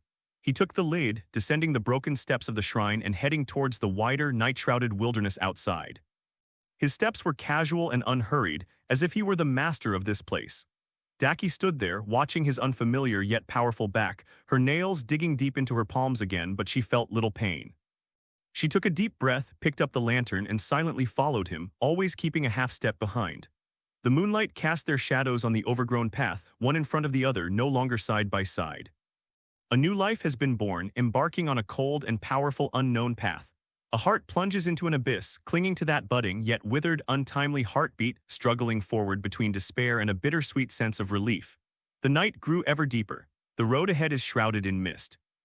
In the dead of night, far from the hustle and bustle of Kyoto, only the cold moon hangs alone, casting silver frost over the wild grass and rugged paths. The night wind howled past, carrying a biting chill, stirring up withered leaves and dust. Naraku walked ahead, his steps steady and casual, as if this darkness and desolation were the only familiar territory for him. He was immersed in the new, cold, and surging torrent of power within him. The blood of the demon surged through his veins, bringing an unprecedented, almost arrogant sense of fulfillment and absolute control. The five senses are amplified to an extremely pleasurable degree, allowing one to clearly capture every subtle change in the scent of the wind. The slight trembling of an insect's wings 100 meters away in the darkness, and even the pulsating sensation of tiny roots slowly growing beneath the soil. This perception, which transcends the mundane physical senses, made him feel as if he had finally broken free from some heavy, inferior shackles. It truly begins to look down upon this world, which once required careful maneuvering, from a superior perspective. Just then, the gray door frame in my mind began to shake violently, and an unprecedentedly bright light burst forth from it. Urgent notice from the dimensional gate. A fundamental shift in the host's life form has been detected. The system's core modules are undergoing adaptive updates. Update complete. Host state reconstruction. Name, Naraku Tsukuyomi Naraku. Race, Oni, direct derivative of the Oni King's bloodline. Life level transcendent intermediate. Basic attributes, strength B+, agility B+, constitution A, spirit C+. Affected by the newly formed ghostly personality and unyielding will, spirit attribute is abnormal, strength rating A. Overall assessment. Basic qualities are close to slightly surpass the lower moon. Energy quality and potential are exceptionally outstanding due to the direct bloodline of the Demon King. Estimated actual combat strength is comparable to Upper Moon 6, but lacks practical combat experience and in-depth development of blood demon arts. Special attribute. Immortality 1 point anchored. Passive abilities, Undying Body Basic, Unyielding Will Basic, Blood of the Ghost King Original, Extraordinary Perception, Active Skill, Blood Demon Art is being reevaluated. The information stream swept past coldly and efficiently through Naraku, or rather, through the dominant, cold, ghostly aspect of his consciousness. They examined their own changes with an almost arrogant appreciation of art. Intermediate level of extraordinary, A rating, comparable to a weaker upper level. These cold evaluation terms accurately reflect his current state. That drop of precious Ghost King's blood granted him not only a new life, but also a powerful body and potential that surpassed ordinary ghosts from the very beginning. His foundation, which is close to or even slightly beyond that of an ordinary lower moon, coupled with the high-quality energy and terrifying potential originating from the source, qualifies him to initially step into the threshold of the upper moon, even if it is only the lowest level. This power was enough for him to no longer be merely a toy or new blood to be examined in this dark world, but to have a preliminary voice and the capital to conquer. Then the hint about the blood demon art caused a glint of genuine pleasure to flash in his cold eyes. The learned skill, blood demon art ribbon manipulation evolvable, has been detected. Skill assessment, this skill's essence resonates deeply with the host's current direct lineage of the Ghost King. Judgment Condition 1, Affection with the skill source Daki, 72-100, not yet meeting the evolution requirement 80. Judgment Condition 2, Blood Demon Art Usage Count 45-100, not met. However, the infusion of ultra-high quality, Demon King's blood energy was detected, forcibly activating evolutionary potential. Judgment Criterion 3, Understanding of negative emotions such as anger and resentment, initial resonance was detected in the host's experience of extreme pain during the transformation process, resentment towards fate, desire for power, and an obsession with perfection. Condition met. Blood Demon Art Evolution forcibly activated. Evolution Direction locked. Jutero Blood Scythe Alienated Type. Evolution complete. Gain new skill, Blood Demon Art, Blood Satin Scythe Beginner, Skill Description. A unique blood demon art formed by fusing the flexible variations of Daki's ribbon manipulation with the extreme aggression of Jutero's blood scythe. It can coalesce its own blood or manipulate blood in the environment to form blood-red ribbons and scythes with properties of cutting, binding, toxic, and remote control. Currently, you can control up to 5 blood satins or 2 blood scythes simultaneously or perform combinations. Proficiency, 0. Before he could fully appreciate this new power, which combined the traits of the brother and sister and seemed to have even greater potential and change, even more astonishing hints followed. Warning, host, as a newborn demon, is awakening their unique innate blood demon art. This process is irreversible. Awakening Condition Scan. Core Obsessions Desires Analysis, Survival Power Perfection Transcendence Control. Physical Characteristics Analysis, High Resilience High Recovery Enormous Potential Immortality Attribute. Psychological Trait Analysis, Surface Ghost Personality, Arrogance Coldness Desire to Conquer, Deep Anchor Points, Unyielding Inquisitiveness Hidden Warmth. Energy Resonance Analysis, Blood of the Demon King Dominant, Unknown Harmonizing Energy Residual Red Spider Lily Residual System Fluctuations. Exclusive Blood Demon Art is being generated. Generation complete. Gain exclusive Blood Demon Art, Golden Patterned Undying Battle Body Active Upgradable. Skill Description. When activated, complex and gorgeous dark gold energy patterns appear on the host's body surface. The pattern shape is related to the host's mood and energy state. During the activation of the rune, the host's all attributes strength, agility, constitution, spirit receive a significant percentage bonus current bonus. 30%, physical defense, abnormal status resistance, and energy recovery speed are significantly improved, and the host is also granted the effects of pain desensitization and battle euphoria. The duration and intensity of the effect are influenced by the host's physical strength, mental strength, and fighting will. Note, this blood demon art is unique to the host and deeply bound to the undying attribute and unyielding will. Its potential is unknown. 2 types of blood demon arts. In Naraku's icy heart, a ripple of true satisfaction stirred. Not only did it inherit the essence of the sibling's power and transform it, it also awakened a unique amplification ability of its own, which clearly possessed extraordinary potential. One focuses on external affairs, employing cunning and ruthless tactics. The other focuses on internal affairs, providing comprehensive support. This configuration is practically perfect. This newborn body and soul truly lived up to the precious blood of the Ghost King, displaying qualities befitting its special nature. He made his decision almost instantly, to reveal only the blood satin scythe to the outside world. This technique shares the same origin as that of the Daki siblings, making it the easiest to explain. It can be attributed to the miraculous resonance of the Demon King's bloodline. As for the golden pattern undying battle body, it will be kept hidden deep within, as an absolute trump card known only to itself. A newly born demon possessing two completely different blood demon arts. This is too unusual, too eye-catching, especially since it might attract the overly probing gaze of the source, which is definitely not what we want at this moment. Princess Warabi. He stopped, not turning around, his voice carrying clearly in the night wind with a natural, slightly aloof calm. Lord Musen said you'd be responsible for familiarizing me with the rules and everything I need to know. Where to begin? He still uses the name Willow Princess. This wasn't intentional. Rather, it was a choice made by the newly born demon based on some vague intuition. This name seemed to subtly touch upon certain emotions of the female demon behind him more subtly than the more widely known fallen princess. And it also simply drew an invisible line between him and her, and between him and the other demons.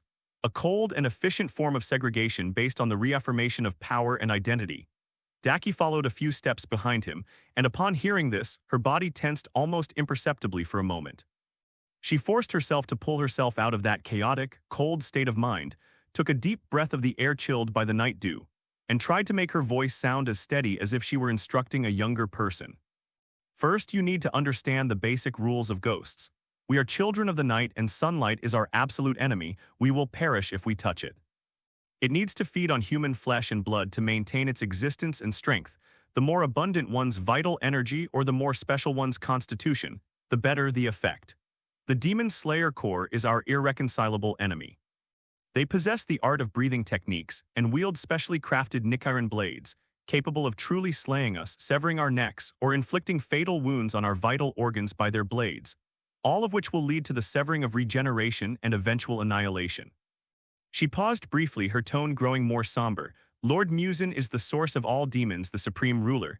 His will is the absolute law. Betrayal, disobedience, or incompetence will all incur irreparable punishment. Naraku listened silently. He already knew most of this information, but the way Daki spoke it now, in such a cold, almost dogmatic tone, gave it a different feel. He could keenly detect the subtle vibrato she was trying so hard to suppress in her voice. Secondly, Daki continued, speaking a little faster, as if wanting to end this routine explanation as soon as possible, you need to familiarize yourself with the area you're about to operate in.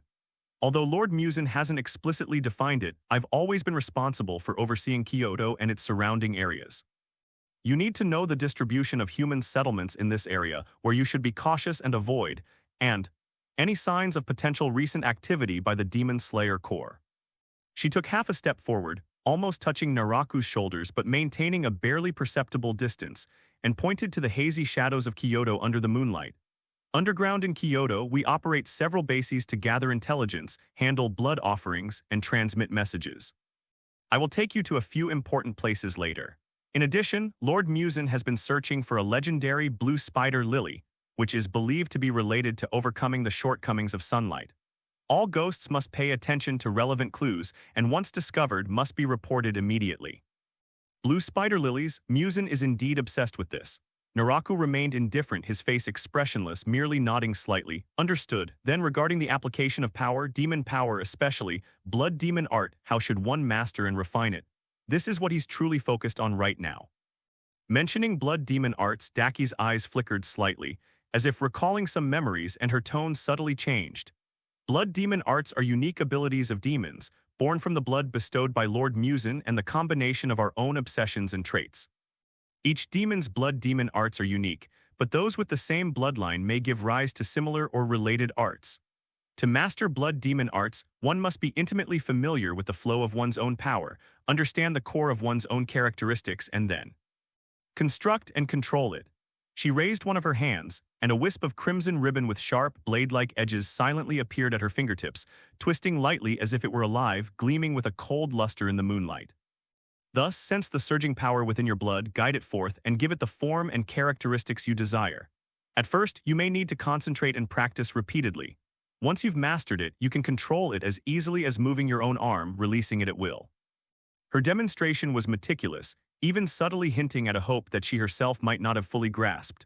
Perhaps deep within her heart, a faint fantasy still lingers, a hope that he will awaken abilities more similar to her own, something like that.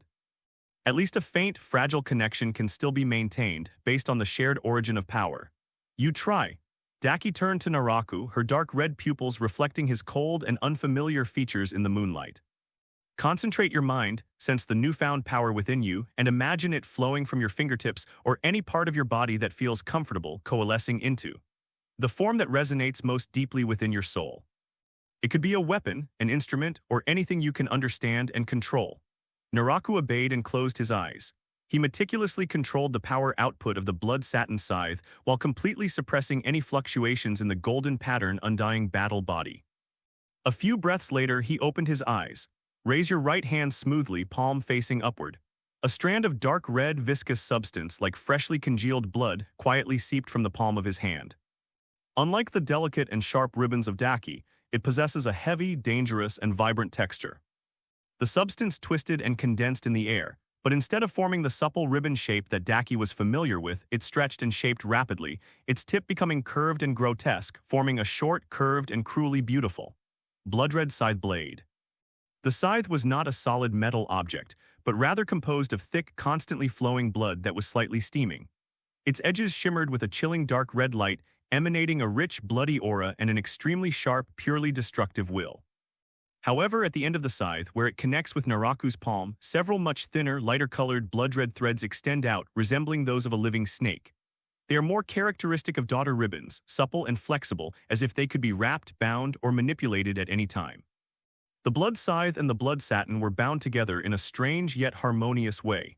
Daki's breathing suddenly stopped at that moment. Her eyes widened suddenly as she stared intently at the blood scythe in Naraku's hand. A scythe that possessed both a chilling familiarity and an eerie alien aura, and the ribbon thread connecting it, clearly a characteristic of her power. The last trace of color drained from his face in an instant, his lips parted slightly, but as if his throat were being choked, he couldn't utter a sound. That aura, that form and outline, it's my brother's blood scythe.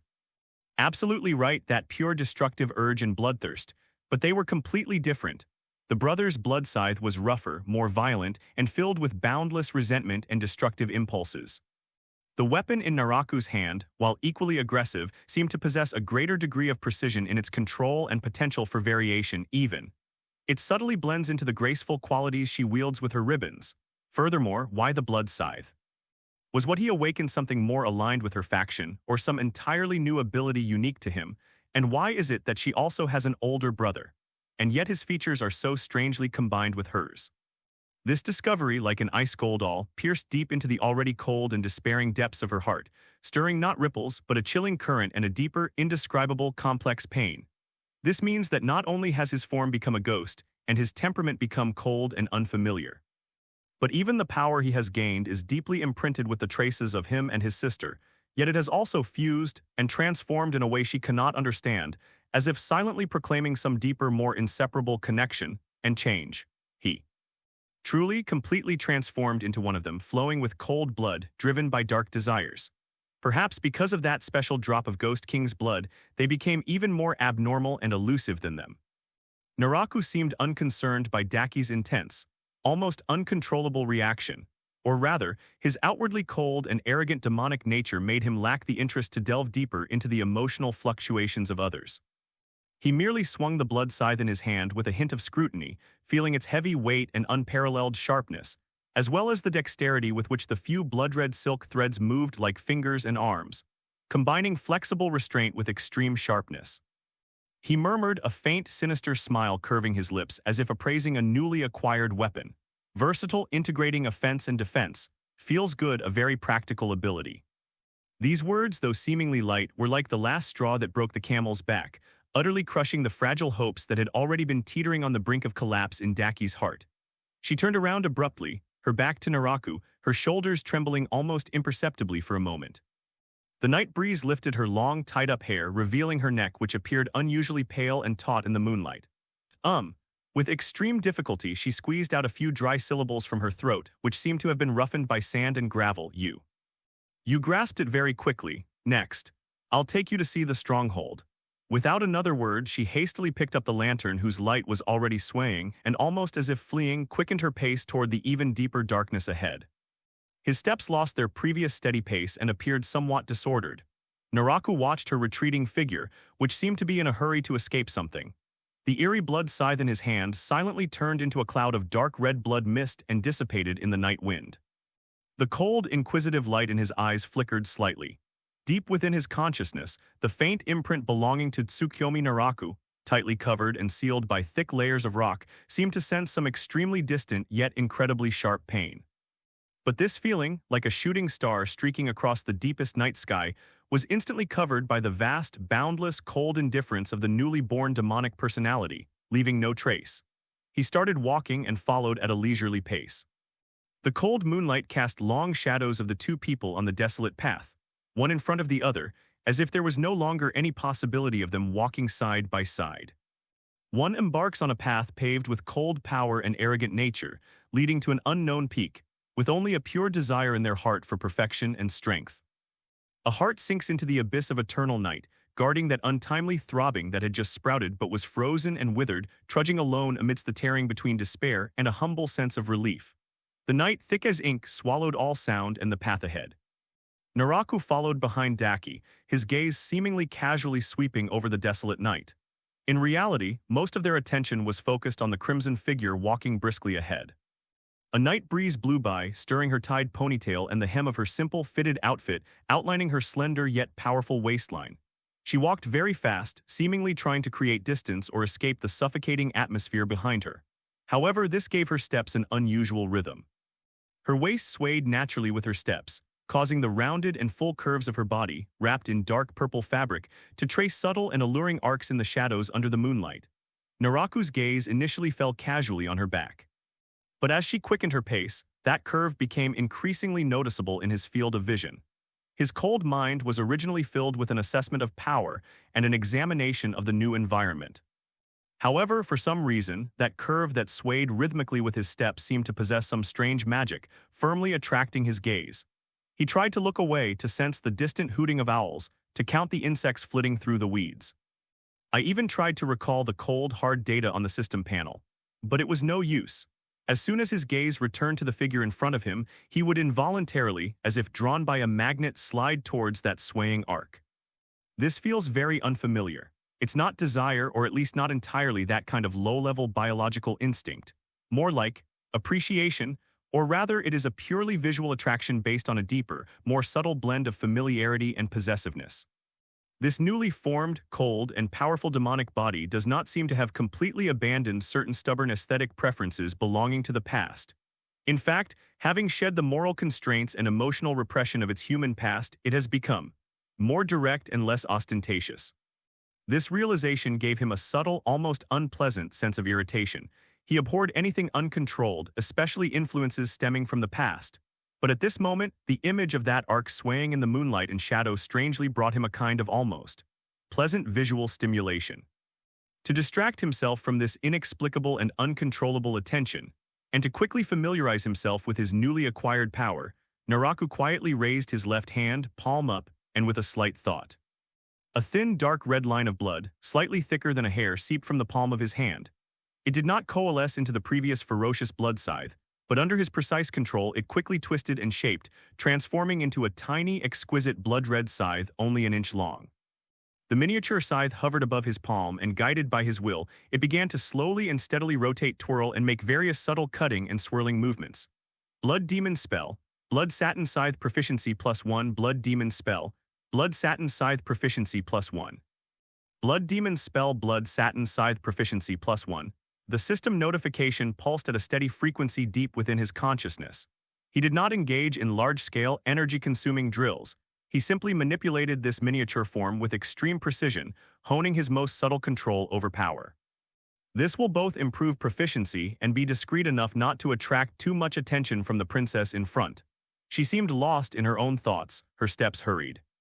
His right hand remained casually hanging at his side, while his left hand, hidden in the shadows beside him, silently manipulated the spinning, flying miniature blood scythe. My gaze, however, remained uncontrollably fixed on the captivating curves that swayed with each step ahead. A cold, arrogant surface consciousness and an uncontrollable visual attraction create a strange and silent tug-of-war. After walking for an unknown amount of time, The princess, who was walking swiftly ahead, finally stopped in front of an abandoned cave that looked ordinary, half buried under a slope. She seemed relieved, or perhaps simply weary of her silent and agonizing colleague, and turned around, preparing to speak. "This is one of them." Her words came to an abrupt halt. In the moonlight, she could clearly see that Naraku was standing a few steps behind her. His figure was tall and straight, his face appearing even more eerily handsome in the moonlight, his dark red pupils with golden red edges. His gaze was fixed on her with an almost direct, unabashed look, or more precisely, on a spot below her waist. On his left hand, hanging at his side, an incredibly exquisite, inch-long dark red miniature scythe was spinning and dancing with astonishing dexterity, its movements fluid and steady. Two completely different scenes assaulted Daki's senses. On one hand, there's his incredible, almost terrifying, masterful control over the blood demon arts. Having just awakened blood demon art, he was able to compress and control his power to such a minute scale, and manipulate it with such ease, stability, and fluidity. This talent, this control, is simply astonishing. Even his older brother, Jutero, had never wielded the blood scythe with such exquisite skill. This is not merely a mastery of strength, but a manifestation of a profound understanding of the essence of one's own strength. On the other hand, was his undisguised, scrutinizing gaze and a kind of straightforwardness she couldn't quite decipher. The warmth and subtlety of his human days were gone from his gaze, only the coldness of a demon and a certain, remained, an almost instinctive, predatory focus. He looked at it so calmly, so confidently, as if he were admiring something that belonged to him, or something he had the right to admire. These two perceptions combined caused a momentary blank in Daki's mind. First, I was shocked by his talent for mastering blood demon arts, then I was struck by his unwavering gaze. I felt extremely uncomfortable. That gaze felt like a tangible tentacle sending a strange heat and, through her, a tiny, almost absurd sense of shame and annoyance which even she found ridiculous. Just then she saw that Naraku's face, which was originally cold and arrogant, seemingly indifferent to everything, seemed to stiffen for a very subtle moment. Those dark red pupils that were staring straight at her flickered for a moment, and then he quickly looked away. He stopped looking at her and instead turned his gaze to the dark entrance of the cave dwelling next to him, as if something extremely worthy of attention had suddenly appeared there. His arrogant and indifferent expression remained unchanged, but for some reason Doki felt that beneath that icy exterior there seemed to be a very rare hint, something like embarrassment, or perhaps it was the slight annoyance of being caught. Was he embarrassed?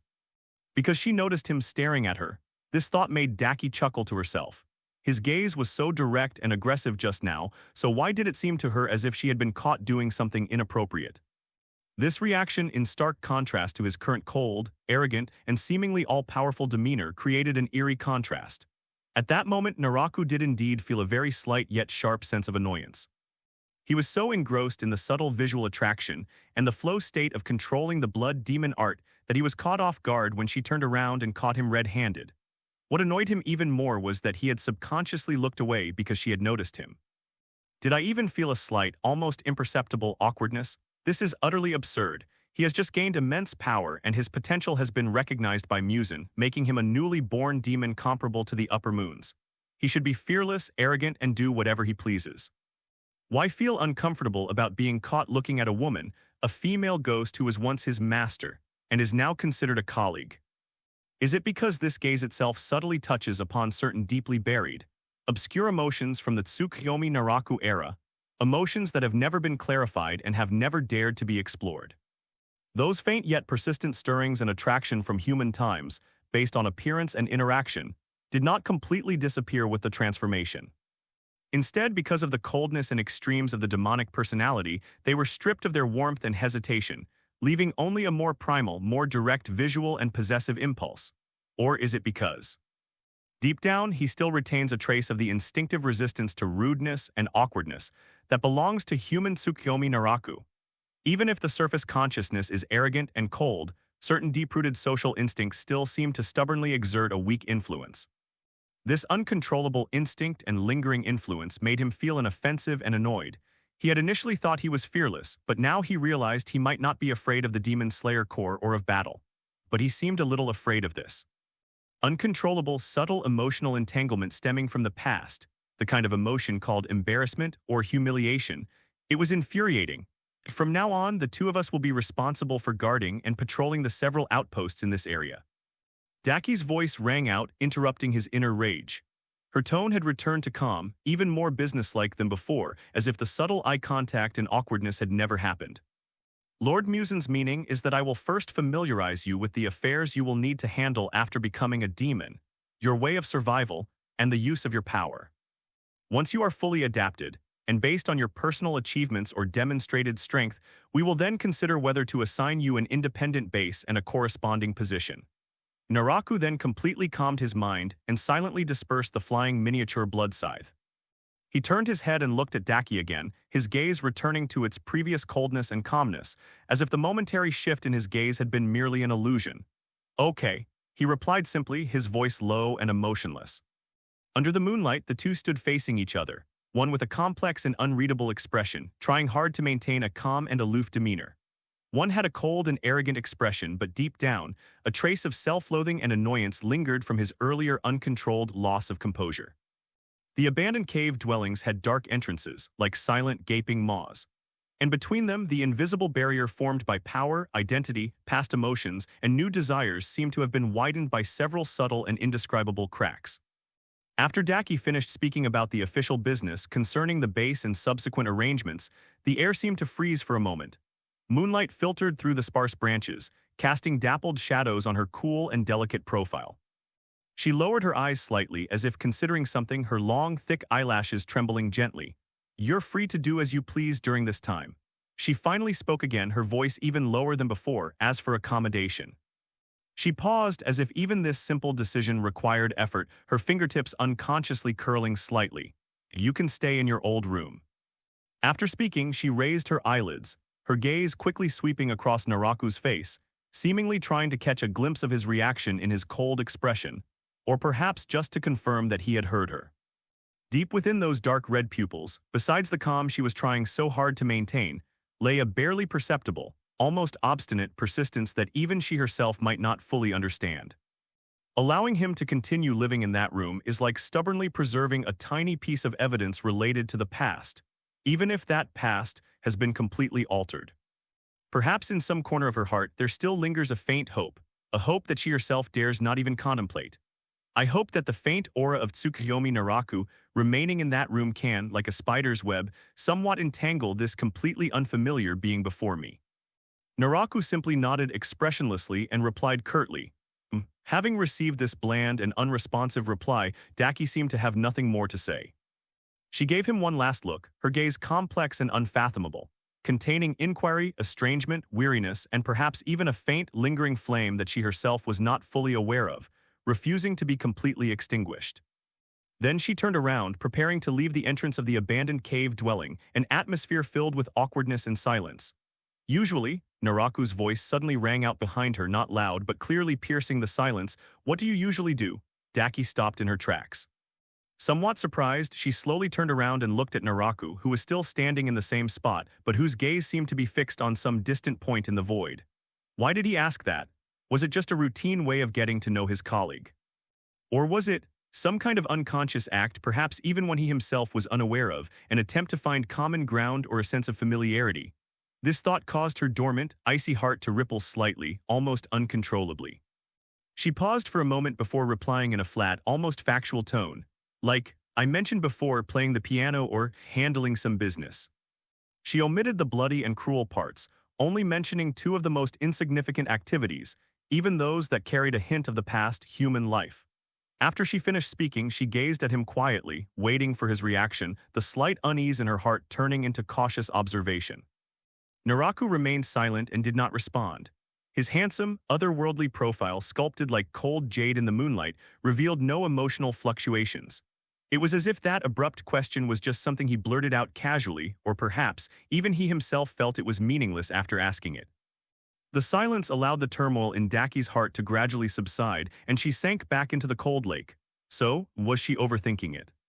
She didn't linger. This time she truly turned around and walked down a different path, one that led towards Kyogokuya, unlike the one she had come by. Her steps remained swift, as if trying to escape the disappointment of yet another futile attempt. Her crimson figure quickly disappeared into the shadows at the edge of the woods. Only after the footsteps completely disappeared did Naraku slowly withdraw his gaze from the distance. He frowned slightly, seemingly feeling a strange displeasure at his own unnecessary question. It's completely meaningless. He thought indifferently to himself, then quickly dismissed these irrelevant thoughts. He needed a quiet, undisturbed place to familiarize himself with and practice his newfound powers.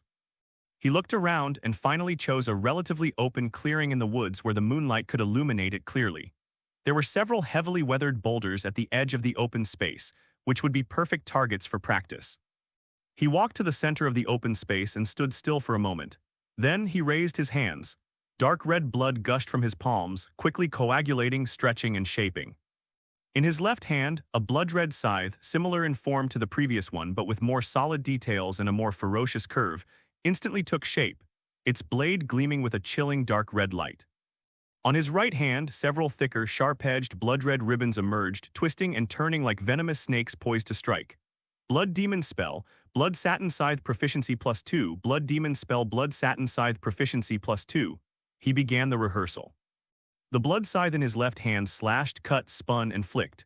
The movements were somewhat rigid at first, but they quickly became fluid, accompanied by a shrill sound of air being cut. The blood-stained ribbon in his right hand would sometimes lash out like a whip, leaving afterimages in the air. Sometimes it wraps itself around nearby branches or rocks, then suddenly tightens and snaps them off. Other times, like agile tentacles, it shoots out from tricky angles. He deliberately controlled his strength, avoiding making too much noise, but each attack was precise and efficient. He was experimenting with different combinations, and the frequency of the system's prompts for increasing proficiency was quietly accelerating as he practiced more and tried more complex combinations. Blood Demon Arts, Blood Satin Scythe Proficiency +3 Combo Attack, Blood Demon Spell, Blood Satin Scythe Proficiency +3 Precision Control. Under the moonlight, his eerie figure darted and shifted across the open ground, his dark red blood scythe and blood-red satin weaving together a deadly yet magnificent spectacle of light and shadow. That handsome, cold face now only showed focused indifference and a pure pursuit of control over power. Just as he was focused on practicing, attempting once again to throw the blood scythe, simultaneously manipulating 3 blood ribbons to wrap around a distant boulder from 3 directions.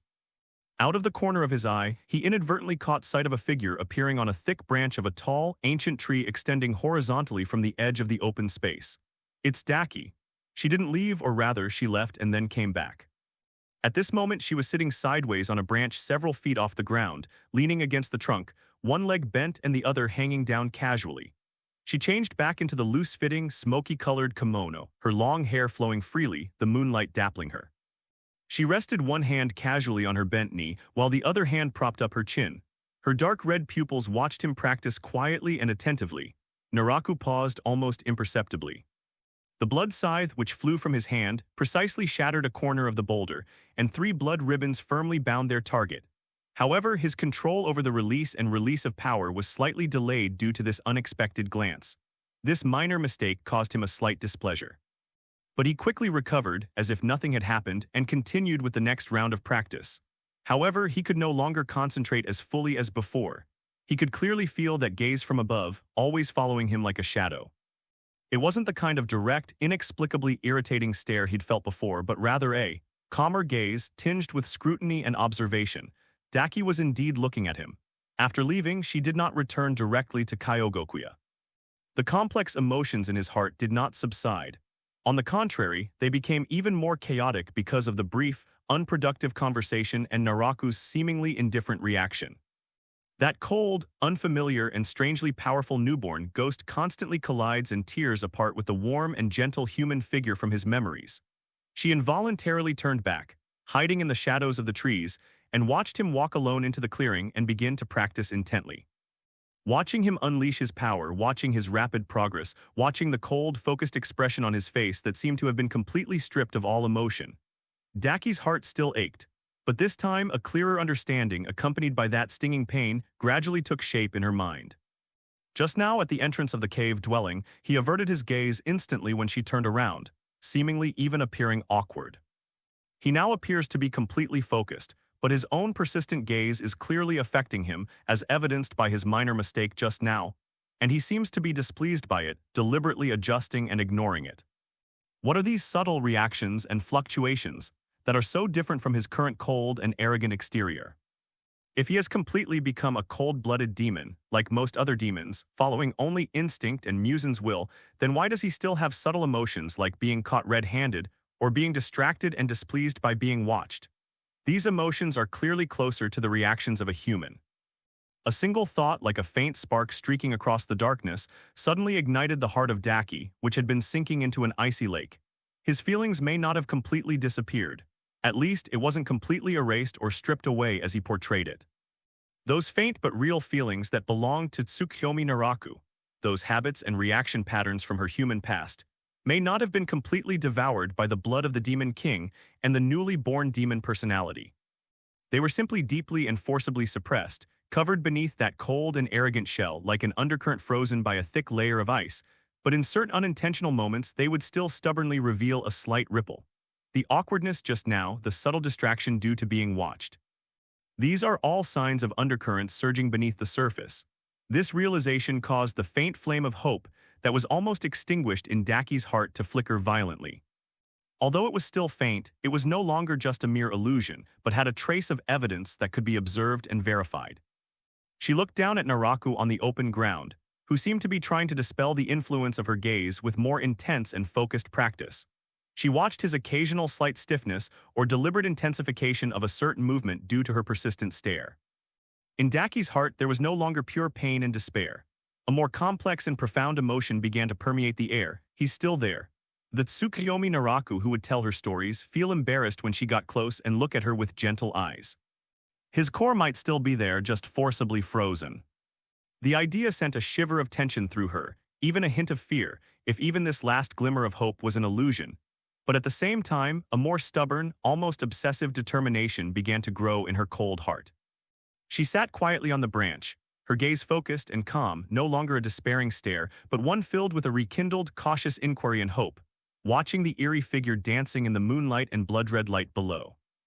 As the night wind blew, something seemed to be frozen deep within her eyes beneath the ice, beginning to loosen, very slowly, yet with unwavering determination. Meanwhile, Naraku, still maintaining his aloof and focused practice posture, wielding his blood scythe and manipulating the blood ribbon, was subtly changing the rhythm and atmosphere of his entire practice due to a gaze from above, calm yet seemingly containing some new meaning. That gaze no longer evoked pure irritation or an impulse to ignore him. Instead, it brought a strange pressure that stirred a very faint tremor within a tightly sealed area of his heart. The moonlight had quietly begun to set in the west, and the light in the clearing in the woods had become even dimmer. Naraku tirelessly wielded the blood scythe, manipulating the blood satin, repeating, combining, and fine-tuning his attack methods over and over again. The proficiency progress indicated by the system had long since become sporadic, as if he had reached a preliminary bottleneck, requiring deeper understanding or practical experience to break through. However, at that moment, a strange emptiness, seemingly originating from the most primal instincts of this body, sprouted from the depths of his being like a quietly spreading vine. At first, it was just a faint, subtle restlessness that was ignored by the focus of practice. But soon that restlessness became clear and intense, transforming into a real, tangible desire and need for something. A hollow, throbbing sensation came from his stomach, or rather, the core area where the ghost energy was concentrated, accompanied by a cold, almost scorching hunger. Naraku's movements gradually slowed down and finally stopped. The blood scythe and blood satin silently turned into a blood mist and returned to the body. He stood there, his brows slightly furrowed, feeling this new, yet seemingly innate impulse, cannibalism. The thought surfaced clearly and coldly on the surface of his consciousness. As demons, the foundation upon which their existence and power are sustained is human flesh and blood. This is a rule that Musen revealed, and it's also the basic rule that Daki emphasized. But what welled up in his heart at this moment was not moral disgust or psychological resistance to this behavior. Those human emotions belonging to Tsukuyomi Naraku seem to be well suppressed beneath a layer of ice. Instead, there's a pure predatory curiosity and desire to explore. What to do, how to choose the food, how to taste it, how to feel, he needs to know. Almost instinctively, he turned around, his gaze precisely fixed on the outstretched branches of the ancient tree at the edge of the clearing. Daki remained seated there, her posture seemingly unchanged, like a sculpture under the moon. However, when Naraku's gaze fell upon her and their eyes met in midair, she did not look away as she had before, nor did she show any embarrassment at being caught. She met his gaze calmly, even with a hint of expected composure. Then she gracefully leaped down from the tree branch several meters high, landing silently, the hem of her smoky-colored kimono brushing the ground like clouds. She walked towards Naraku with steady steps, her dark red pupils appearing unusually serene in the fading moonlight. "Are you hungry?" She stopped a few steps away from Naraku, her voice flat and emotionless, as if she were asking about something utterly mundane. Naraku looked at her, nodded, and said in a similarly calm tone, with a hint of curiosity about the unknown that comes with being a newly born demon, I need to eat." Daki's eyelashes trembled almost imperceptibly. She had long foreseen this moment. But when it actually arrived, when the demon with the face of Tsukuyomi Naraku said in such a calm tone that "I need to eat," the icy lake in her heart, which had just begun to loosen slightly because of hope, still rippled with a cold chill. This is the fate of ghosts, and also one of the most real and inescapable chasms between them today. "Follow me." She turned around, said no more, and walked towards Kyoto, her steps much more relaxed than when she arrived. Naraku followed behind her. The two walked silently through the wilderness and woodlands in the dead of night, returning once more to the territory of Kyogokuya. However, Daki did not lead him to the courtyard where the room he was familiar with was located. Instead, she went around to a more secluded corner behind the buildings, which appeared to be a place where miscellaneous items were piled up. She stopped in front of a seemingly ordinary bluestone slab, a wisp of crimson ribbon darting out from her fingertip, gently touching a few specific spots along the edge of the slab. With a very slight mechanical sound, the stone slab slowly slid to one side, revealing a deep, dark stone staircase extending downwards. A smell mixed with dust, mildew, and something even more indescribable, with a sweet, rusty odor wafted out from below. Daki was the first to descend the stone steps, followed closely by Naraku. The stone steps were not long, and soon we arrived at a spacious but cold underground wine cellar. The cellar contained some dusty wine jars, but they had clearly not been used for a long time. Without lingering, Daki walked to the innermost stone wall of the wine cellar and in the same manner activated another hidden mechanism with the ribbon. The stone wall silently slid open a crack, enough for one person to pass through. A stronger, clearer human scent mixed with fear, despair, and the stale air from long periods of confinement rushed towards them. Behind the door was a downward-sloping, narrower passage. At the end of the passage, a dim, flickering firelight could be vaguely seen, along with the shadow of iron bars. Daki went inside and Naraku followed.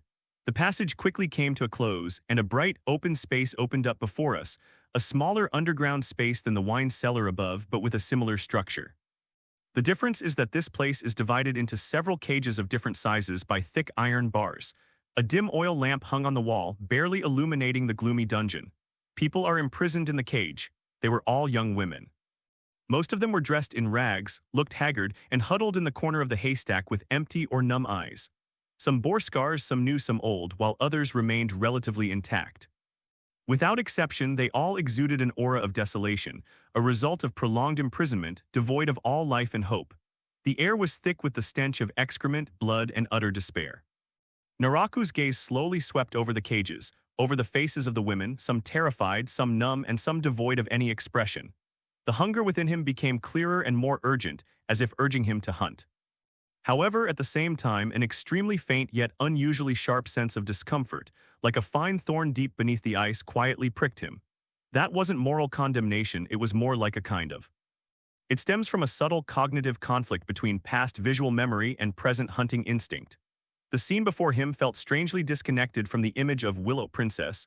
He remembered, a beautiful and proud woman who occasionally displayed complex emotions and had even quietly watched him practice under the moonlight. This is part of her daily routine. This is how a ghost survives. If the human Tsukuyomi Naraku were standing here witnessing this scene, seeing Daki calmly leading him to such a place, how would he react? Shock, fear, disgust, or an attempt to understand, to save? Those chaotic human emotions had long been frozen and suppressed. But at this moment, this fractured scene seemed to cause the ice to tremble slightly, revealing an extremely distant echo belonging to the past. But now he is Naraku, it's a ghost. He rejected those useless hesitations and sentimentalities that belong to the weak. He turned his head and looked at Daki, who stood beside him with a calm and expressionless face.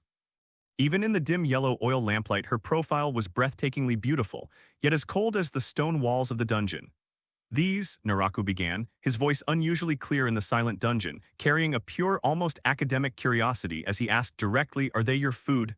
And how are they usually obtained?"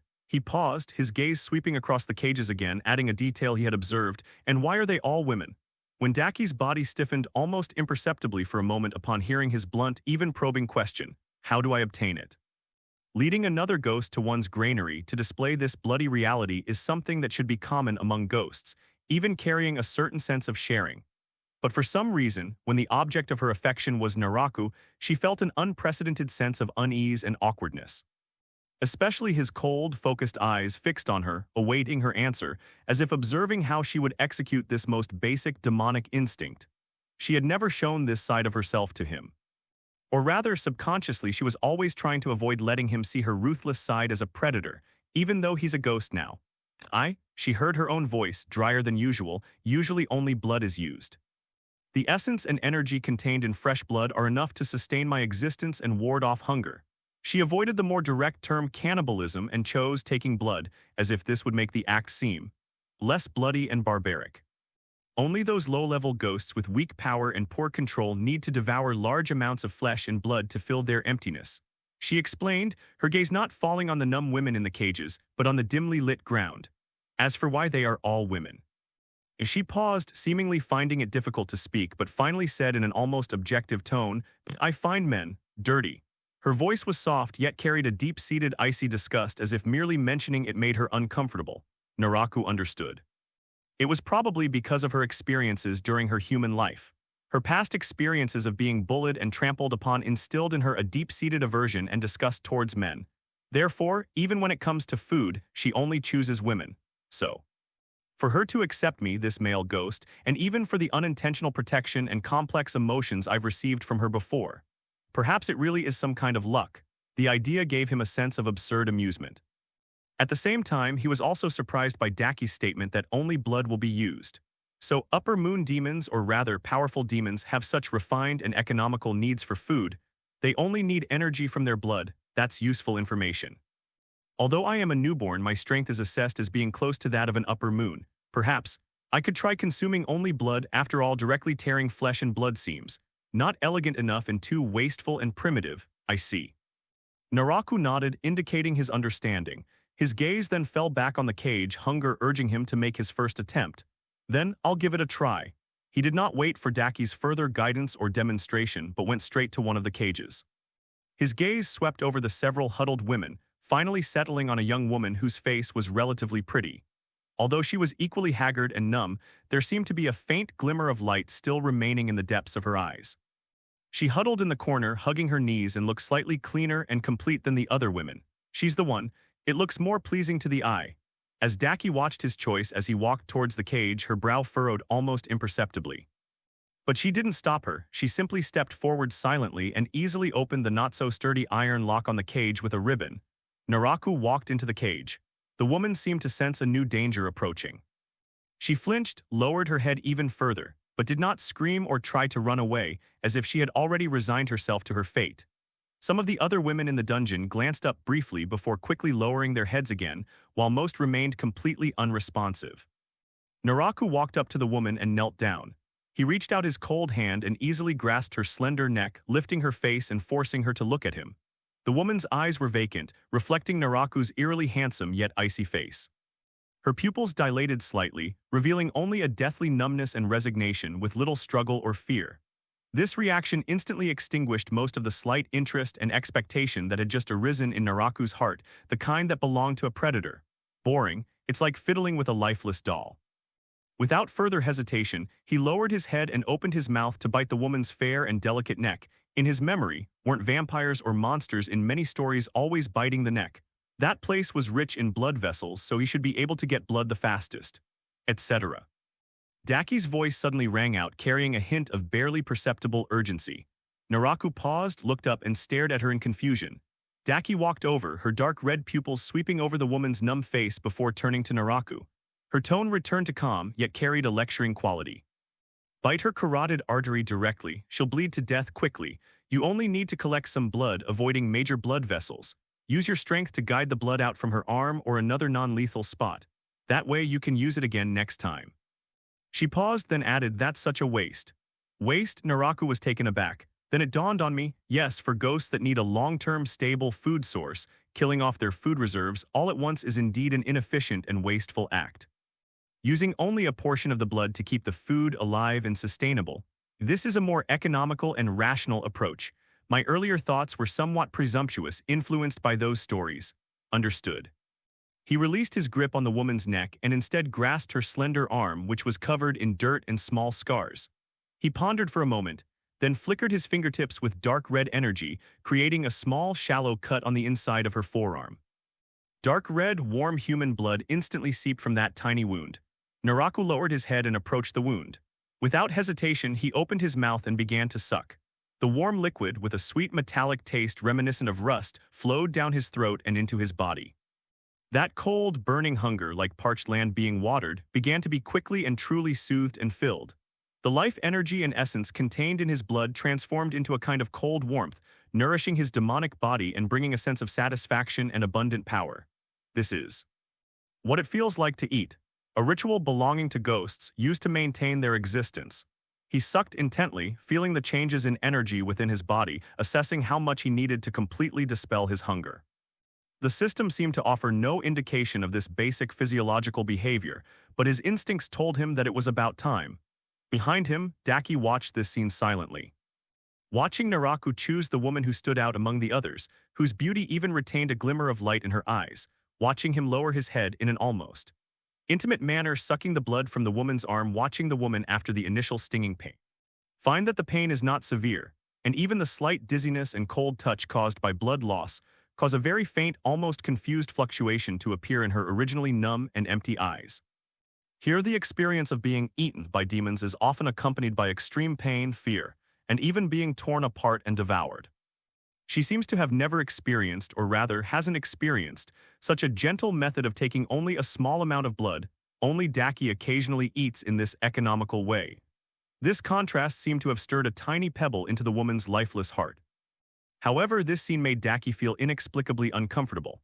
It wasn't the act of eating itself that bothered her, but rather watching Naraku so intently, in her view, almost cherishingly sucking the blood of that particular woman, watching the woman's eyes flicker slightly at this unusually gentle treatment.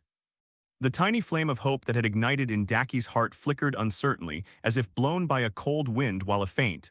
Even she herself found it absurd and inappropriate, a subtle bitterness and displeasure.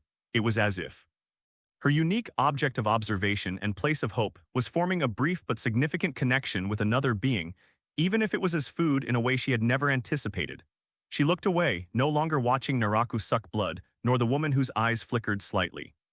But the icy lake in my heart seemed to have been quietly covered with an even thinner layer of ice, carrying inexplicable emotions because of this one glance. A sharp pain shot through her and the woman's body trembled, but the excruciating pain she had anticipated, like being gnawed at by a wild beast and having her blood vessels torn apart, did not occur. The stinging sensation was brief, followed by a strange, cool, tingling, sucking sensation. She could clearly feel her warm blood slowly flowing out of the small puncture wound and being sucked into the other person's mouth. The pain was very mild, even less than the pain she felt when the guards whipped her earlier. She trembled and cautiously, very slowly, opened her eyes. What came into view was a face so handsome it was almost otherworldly, right up close. Pale skin, dark red pupils with golden red edges and exquisitely defined features. Even in such a horrific setting, his face possessed a breathtaking, inhuman beauty. His eyelids were slightly lowered, his thick eyelashes casting soft shadows beneath his eyes, his expression focused and serene. It was as if they were merely savoring a fine wine rather than absorbing her life force. This was completely different from the scene of being eaten by a ghost that she had imagined. She had seen other sisters taken away. Some were dragged away roughly, followed by agonizing screams and the sounds of flesh being devoured. Others were found the next day in their cages as nothing but withered, broken corpses covered in teeth marks. Never before had a ghost been so gentle, taking only blood and seemingly controlling its strength to lessen her pain. This realization caused a tiny, almost absurd, fluctuation in her extremely fearful and chaotic state of mind.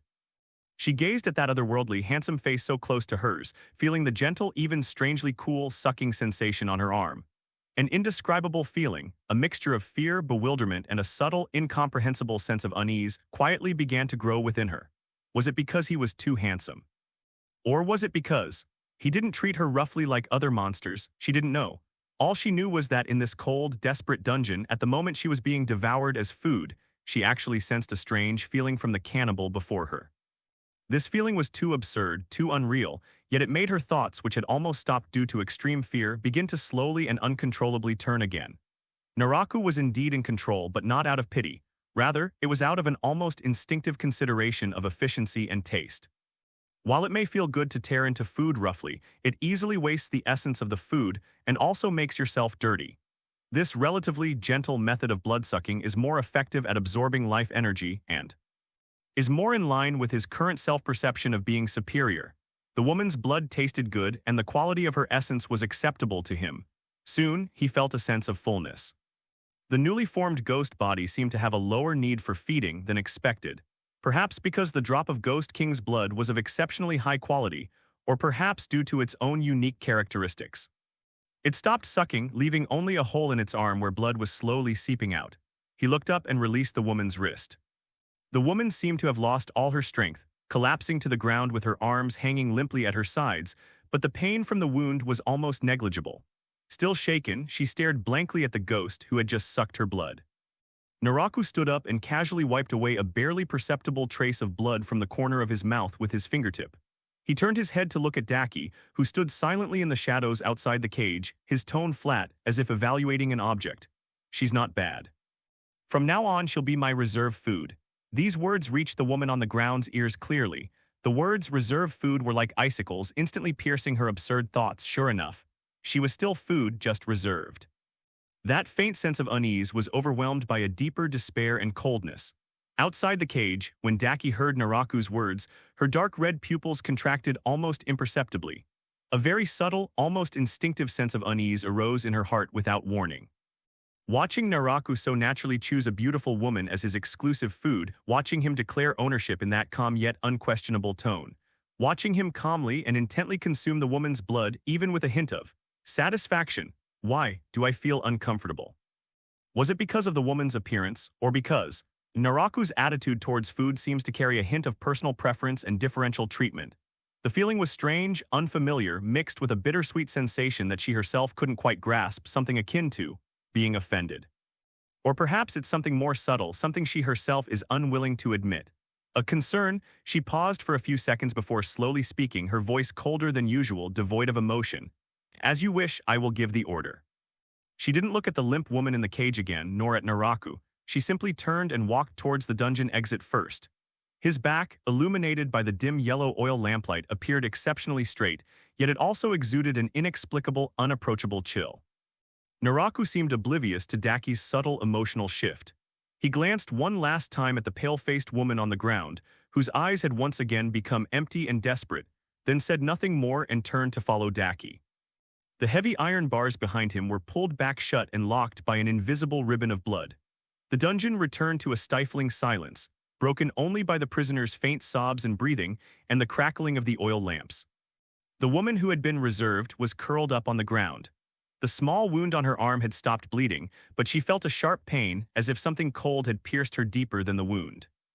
The displeasure in the heart of the woman walking ahead did not dissipate. Instead, it lingered as she walked in silence. This, mixed with previously observed evidence of lingering emotions beneath the Naraku ice layer, ferments into an even more complex and indescribable feeling. So, he really is still attracted to beautiful things, even in the form of food. So deep within his frozen emotions does some kind of attraction, based on beauty or familiarity, still linger. This thought disturbed her, yet it was like a ghostly fire in the dark night, preventing her from completely looking away. When they left the dungeon and returned to the surface, the sky was already tinged with a very faint, almost ethereal dawn light. A cool morning breeze swept by, bringing with it the subtle scent of plants awakening and also a faint sense of warning and repulsion emanating from the depths of one's blood. It's almost dawn. Daki stopped, looking up at the increasingly clear halo of light in the east. Her voice was calm. "Time to go back inside." Needless to say, this is an unspoken, ironclad rule among all ghosts. Naraku nodded, and the two silently quickened their pace, following the familiar yet unfamiliar path back to Kyogokuya. They passed through the quiet, deserted corridor and finally arrived at the door that belonged to Tsukiyomi Naraku. Daki stood at the door, neither going in nor looking at him, but simply whispered, "Get some rest." She turned and left, her crimson figure quickly disappearing around the corner of the corridor, as if she couldn't bear to stay even a moment longer. Naraku pushed the door open and entered, then closed it behind him. The room remained exactly as he had left it, exquisitely furnished, yet cold and empty. Only a faint trace of the past lingered in the air, reminding him that this had once been his temporary residence as a human being. Walking to the center of the room, I stood still for a moment, and my tongue could still seem to savor the sweet and warm taste of the blood, as well as the subtle increase in the cold power that followed. The desires of ghosts are simple and direct, yet monotonous and dull. Naraku walked to the window. Thick, almost opaque dark curtains tightly blocked the windows, shutting out all possible light. He reached out, his fingertips touching the cold, heavy fabric, and paused slightly. A thought like a vine quietly sprouting in the darkness coiled around his consciousness. He had eaten the red spider lily and possessed that peculiar immortality attribute, sunlight, which Musen and all demons feared, loathed, and considered their absolute enemy. Is it still to him a deadly entity that can be destroyed at any moment? Curiosity, or rather an impulse to verify one's own uniqueness, overwhelmed the warnings of the ghostly instinct. He grasped a corner of the curtain and extremely slowly pulled it open through an extremely narrow gap.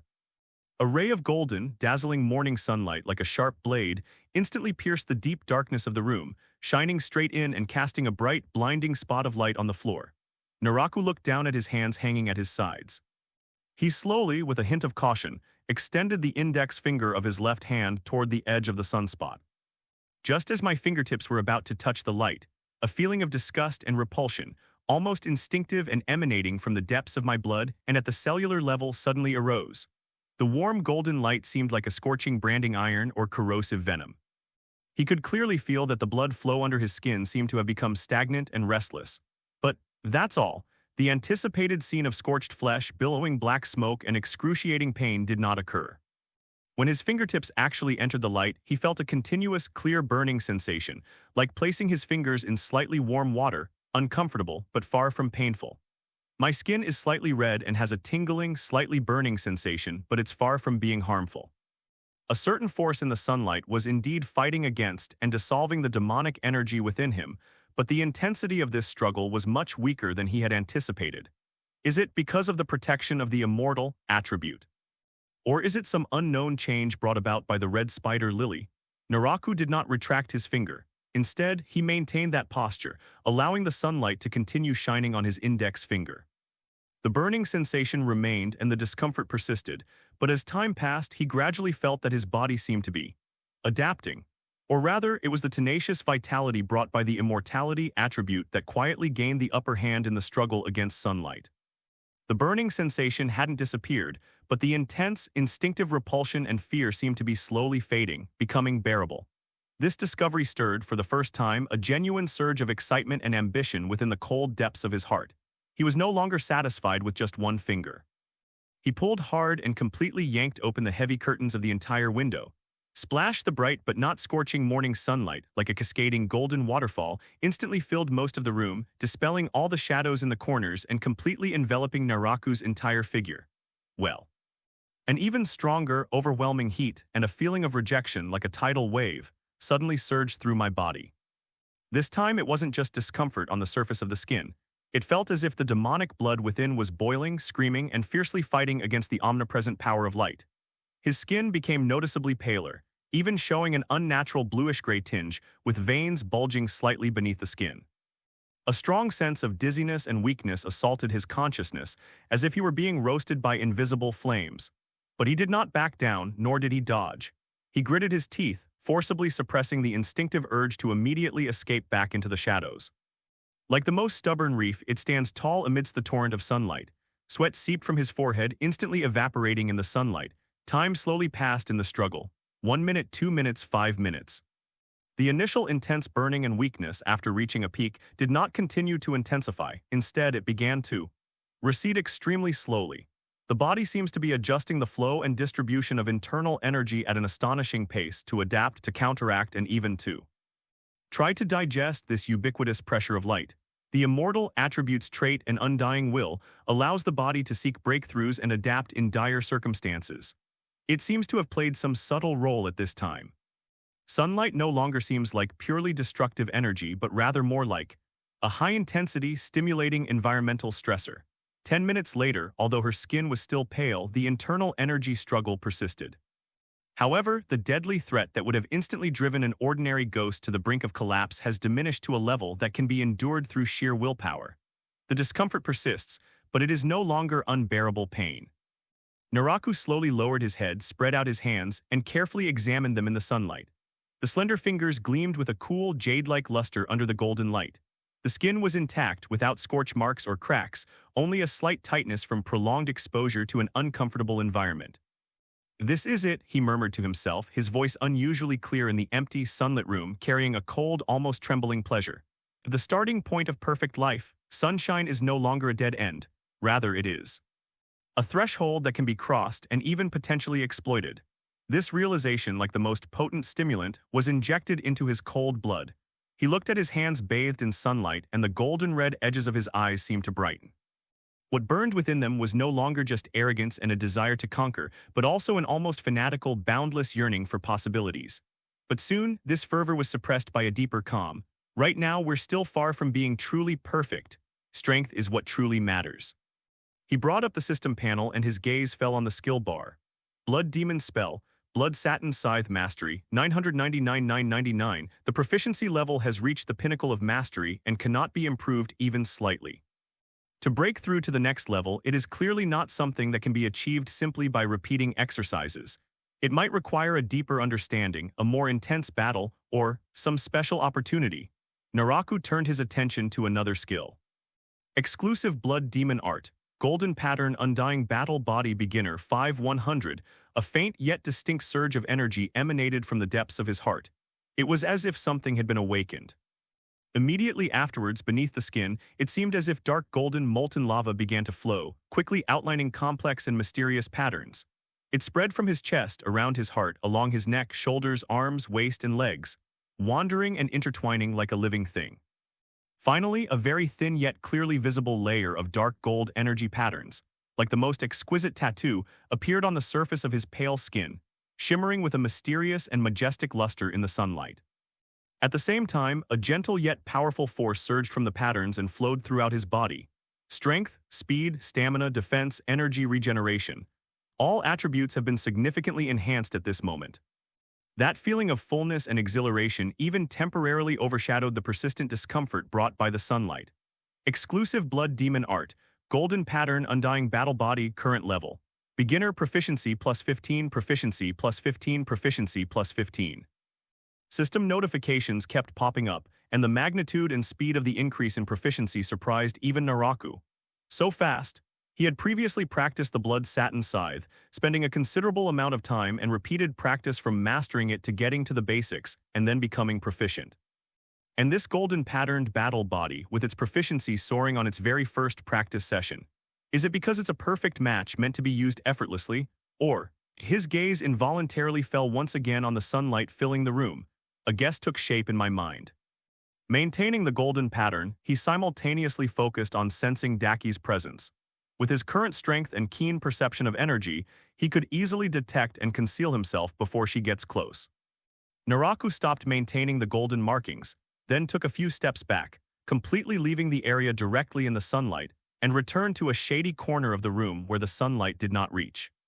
Try activating the gold lines again, practicing subtle manipulation and shape adjustments. For example, try making the lines only cover the arm or change the density of local lines. Exclusive Blood Demon Art Golden Pattern Undying Battle Body Proficiency +5. Exclusive Blood Demon Art Golden Pattern Undying Battle Body Proficiency +5. The speed of improvement is still not slow, but it is indeed slower than when we were in the sunlight. Really. Sunlight, a poison and natural enemy for all demons, is also ineffective against his body, which has become abnormal due to the spider lily and special transformation, and against his unique Blood Demon Art, which originates from his own essence and is deeply bound to the immortal attribute. Far from being an obstacle, it's more like a special catalyst or stress trainer. Practicing your exclusive Blood Demon Art under the constant energy and pressure of sunlight will significantly improve your efficiency. What does that mean? This means he has a unique, secret way to rapidly enhance his core combat capabilities. This means that no matter what means he acquires other blood demon abilities in the future, As long as their roots are deeply connected to him, he may be able to accelerate his mastery and breakthrough with the help of the sunlight pressure training method. Naraku stood at the boundary between shadow and light, half of his body bathed in the gradually warming and brightening morning light, enduring continuous discomfort and energy struggle. The other half of his body was hidden in shadow, cold and calm. His usual arrogance and indifference were now replaced by a deeper, more restrained, sharp light, as if he had discovered the core secret of the world, and the corners of his lips in the shadows were slightly upturned. The sunlight was blinding, yet it illuminated a unique, secret, and efficient shortcut on his path to becoming stronger and perfect. He withdrew his gaze, drew the heavy curtains again, and the room once more fell into the dimness befitting a ghost. But that brief moment of sunlight, that surge of skill, and the surging ambition in his heart were like a brand, deeply engraved in the deepest part of his newly born demonic personality. The road ahead remains long, with formidable enemies lurking all around and the shadow of Musen looming over everything. But he had quietly grasped a key that no one had expected. Naraku was so immersed in that strange state of training that he forgot the passage of time. Sunlight streamed through the curtains he had drawn back, continuously bathing him in its warmth, bringing a persistent discomfort and a sense of unease, like a frog being slowly boiled in water. Under this pressure, he repeatedly activated, maintained, and fine-tuned the Blood Demon Art Golden Pattern Undying Battle Body. Dark gold patterns appeared and disappeared on his pale skin, flowing endlessly. Each cycle brought a more refined control over power and a more subtle adjustment to the shape of the patterns. Exclusive Blood Demon Art Golden Pattern Undying Battle Body Proficiency plus 12. Exclusive Blood Demon Art Golden Pattern Undying Battle Body Proficiency plus 12. Exclusive Blood Demon Art Golden Pattern Undying Battle Body Proficiency plus 12. The system notifications kept popping up almost non-stop, and proficiency was accumulating at an astonishing rate. He was like a dry sponge, greedily absorbing the rapid understanding and integration of his own inherent power brought about by the pressure of the sun. This clear perception of his rapid growth even made him temporarily ignore the persistent discomfort caused by the sunlight, immersing him in a cold yet highly efficient pleasure. After an unknown amount of time, the golden light pouring in from outside the window gradually changed from bright and dazzling to warm and mellow, eventually taking on a blush. The light in the room became softer and more slanted, and the shadows were lengthened. As if sensing something, Naraku stopped yet another cycle of patterns. The dark gold patterns slowly faded away. He walked to the window and looked outside. On the horizon, a red sun slowly sank behind the distant mountains, painting half the sky in a brilliant orange, red, and purple hue. Dusk was approaching. Nighttime is when demons are active and also when Daki might come looking for him. Without further hesitation, he raised his hand and pulled the heavy curtains shut again, completely blocking out the last ray of sunlight. The room instantly returned to its ghostly dimness, with only the faint outline of an unlit oil lamp in the corner visible. Eyes accustomed to sunlight for so long found no obstacle in the sudden darkness. Instead, they felt a comfortable, relaxing sensation, as if returning to their natural state. Bring up the system panel and look directly at the skill bar. Exclusive Blood Demon Art Golden Pattern Undying Battle Body Mastery, 999,999. As expected, just like with the Blood Satin Scythe, the proficiency level was also stuck at the peak of the mastery level. A single day of training is equivalent to months or even years of hard work for an ordinary ghost. The effects of the sunlight pressure training method are terrifying. As both of the two main attack and amplification skills reached the pinnacle of mastery, the overall evaluation of the system also changed. Dimensional Gate Overall Assessment Update, Host, Abyss Strength Rating, Overall Assessment, Basic Qualities are solid at the upper moon threshold. Dual Mastery Level Blood Demon Arts, Blood Satin Scythe, Attack Golden Pattern Undying Body Overall Enhancement, can be activated simultaneously in actual combat. It is estimated that they can reliably contend with suppress upper moon 6th level opponents, but lack experience in life-or-death battles against equally powerful individuals and a deeper breakthrough in their core traits. Note, the current state can be considered true upper moon class combat power, but it is at the end of the upper moon sequence. The true strength of an upper moon demon. If other ghosts knew about this assessment, it would probably cause a huge uproar. A newly born demon who has only been transformed for a day already possesses strength comparable to a seasoned upper moon demon who has been in the industry for decades, centuries, or even longer. This is simply a miracle that defies common sense. However, upon seeing this assessment, Naraku felt little pride. Instead, he frowned slightly. Only by activating both blood demon arts simultaneously can one achieve a level of strength comparable to Daki and Jutero. This did not meet his expectations. He thought that with its unique resistance to sunlight dual blood demon arts configuration and the potential brought by the spider lily and the direct bloodline of the demon king, it should be stronger. He shouldn't and can't be so weak. It seems that simply reaching the level of skill proficiency does not fully represent a qualitative change in combat power. As Upper Moon 6, Daki and her brother must have a deeper foundation, richer combat experience, and perhaps something he hasn't yet touched upon, something about the essence of blood demon arts or demonic power. What's missing? He muttered to himself, walking to the low table in the center of the room and sitting down, his fingers unconsciously tapping on the cold surface. He recalled his memories from his past life about the top upper moons in Demon Slayer. Akaza, the upper moon 3, was obsessed with becoming stronger. In the end, he mastered the destruction-killing style in a desperate situation and even regenerated after being decapitated. Upper Moon 2 Dama is cynical yet possesses unfathomable strength, while Upper Moon 1 Kokoshibo is even more special. Kokoshibo, also known as Tsujikuni Iwakatsu, was the first user of moon breathing. Even after becoming a demon, he retained some characteristics and power of the breathing technique, making him the strongest after the Demon King. In fact, in the original story, he only comprehended the decapitation regeneration ability like Akaza before he was finally killed. His strength seems to stem more from his profound foundation as one of the original breathing technique swordsmen, as well as his ultimate application and mutation of moon breathing after becoming a demon. Breathing techniques. A sharp glint flashed in Naraku's eyes. Yes, that's it. The core of the Demon Slayer core fight against demons. Breathing techniques. Those techniques that can unleash the full potential of the human body, draw upon natural energy, and unleash astonishing combat power, combined with the demon's powerful physiques. Kokoshibo's power largely stemmed from his mastery of the top-tier breathing technique, moon breathing during his human years, and his subsequent combination of it with demonic power after becoming a demon, resulting in a qualitative transformation. And the breathing technique that he, Naraku, is closest to acquiring right now is water breathing. Gyutomioka, affection level 45-100, only 5 points away from unlocking basic water breathing technique. But the problem is he's a ghost now. Is a demon going directly to see a pillar of the Demon Slayer core, or is its purpose to gain favor with them? This is tantamount to walking into a trap courting death. Even though he has sunlight resistance and is not afraid of being ambushed during the day, Gyutomioka's strength is not something he can underestimate at present, not to mention that the other party's killing intent towards demons is absolute. How can I increase my chances of getting to know someone I can't meet in person? Naraku shook his head.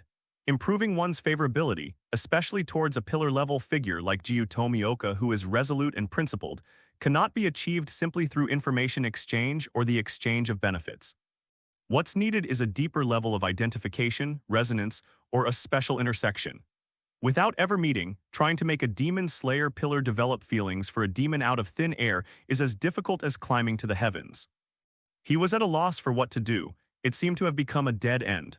The seemingly clear shortcut to becoming stronger through breathing techniques was blocked by a thick wall because of the change in identity. Just as he was deep in thought, extremely faint yet clearly audible footsteps came from outside the door and stopped. It wasn't like Daki's steps, which carried a unique icy aura. It was lighter and also more cautious. Tap, tap. 2 restrained and respectful knocks sounded on the door. Naraku composed himself, his face regaining its usual coldness. He sensed the presence outside the door. It was Mei. Come in. The door was gently pulled open a crack and Mei's figure appeared outside. She was still wearing that dark blue maid's uniform, and a half-silver mask covered her face, making the left side of her face appear particularly pale in the dim light of the corridor. When she looked up into the room and her gaze fell upon Naraku, who was sitting upright at the low table, his demeanor completely different from before, her body stiffened for a moment, and a hint of undisguised tension even. A trace of fear flashed in her eyes. The Naraku before me had a pale, almost translucent complexion, and his facial features were sharper and more defined. In the dim light, the dark red pupils seemed to burn with cold flames, and the extremely thin golden red rim around their edges added to their eerie and inhuman appearance. Just sitting there quietly, the aura he exuded was even colder and heavier than yesterday, carrying a chilling sense of oppression. May quickly lowered her head, not daring to look any longer, and reported in a tense voice, "Lord Naraku, miss, request your presence in her room." Naraku glanced at her indifferently, taking in her nervousness, but remained unmoved. He slowly stood up, his tall and slender figure casting a shadow in the dimly lit room. New. He strode towards the door, his steps steady. May immediately stepped aside and waited respectfully with her head bowed.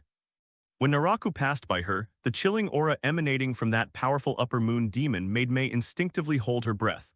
Only after he had taken a few steps did she quickly catch up, keeping a half step behind and lead him toward Daki's room. The lanterns under the corridor were already lit, casting warm yellow glows. But this halo could not dispel the coldness and darkness that seemed to be inherent in Naraku. He walked at the boundary between light and shadow, still pondering how to solve the problem of acquiring the breathing technique, and the purpose of Daki summoning him at this moment.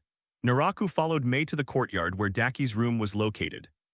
Night had completely fallen, and the lanterns under the corridor emitted a soft, dim light, outlining the tranquil and elegant contours of this secluded courtyard.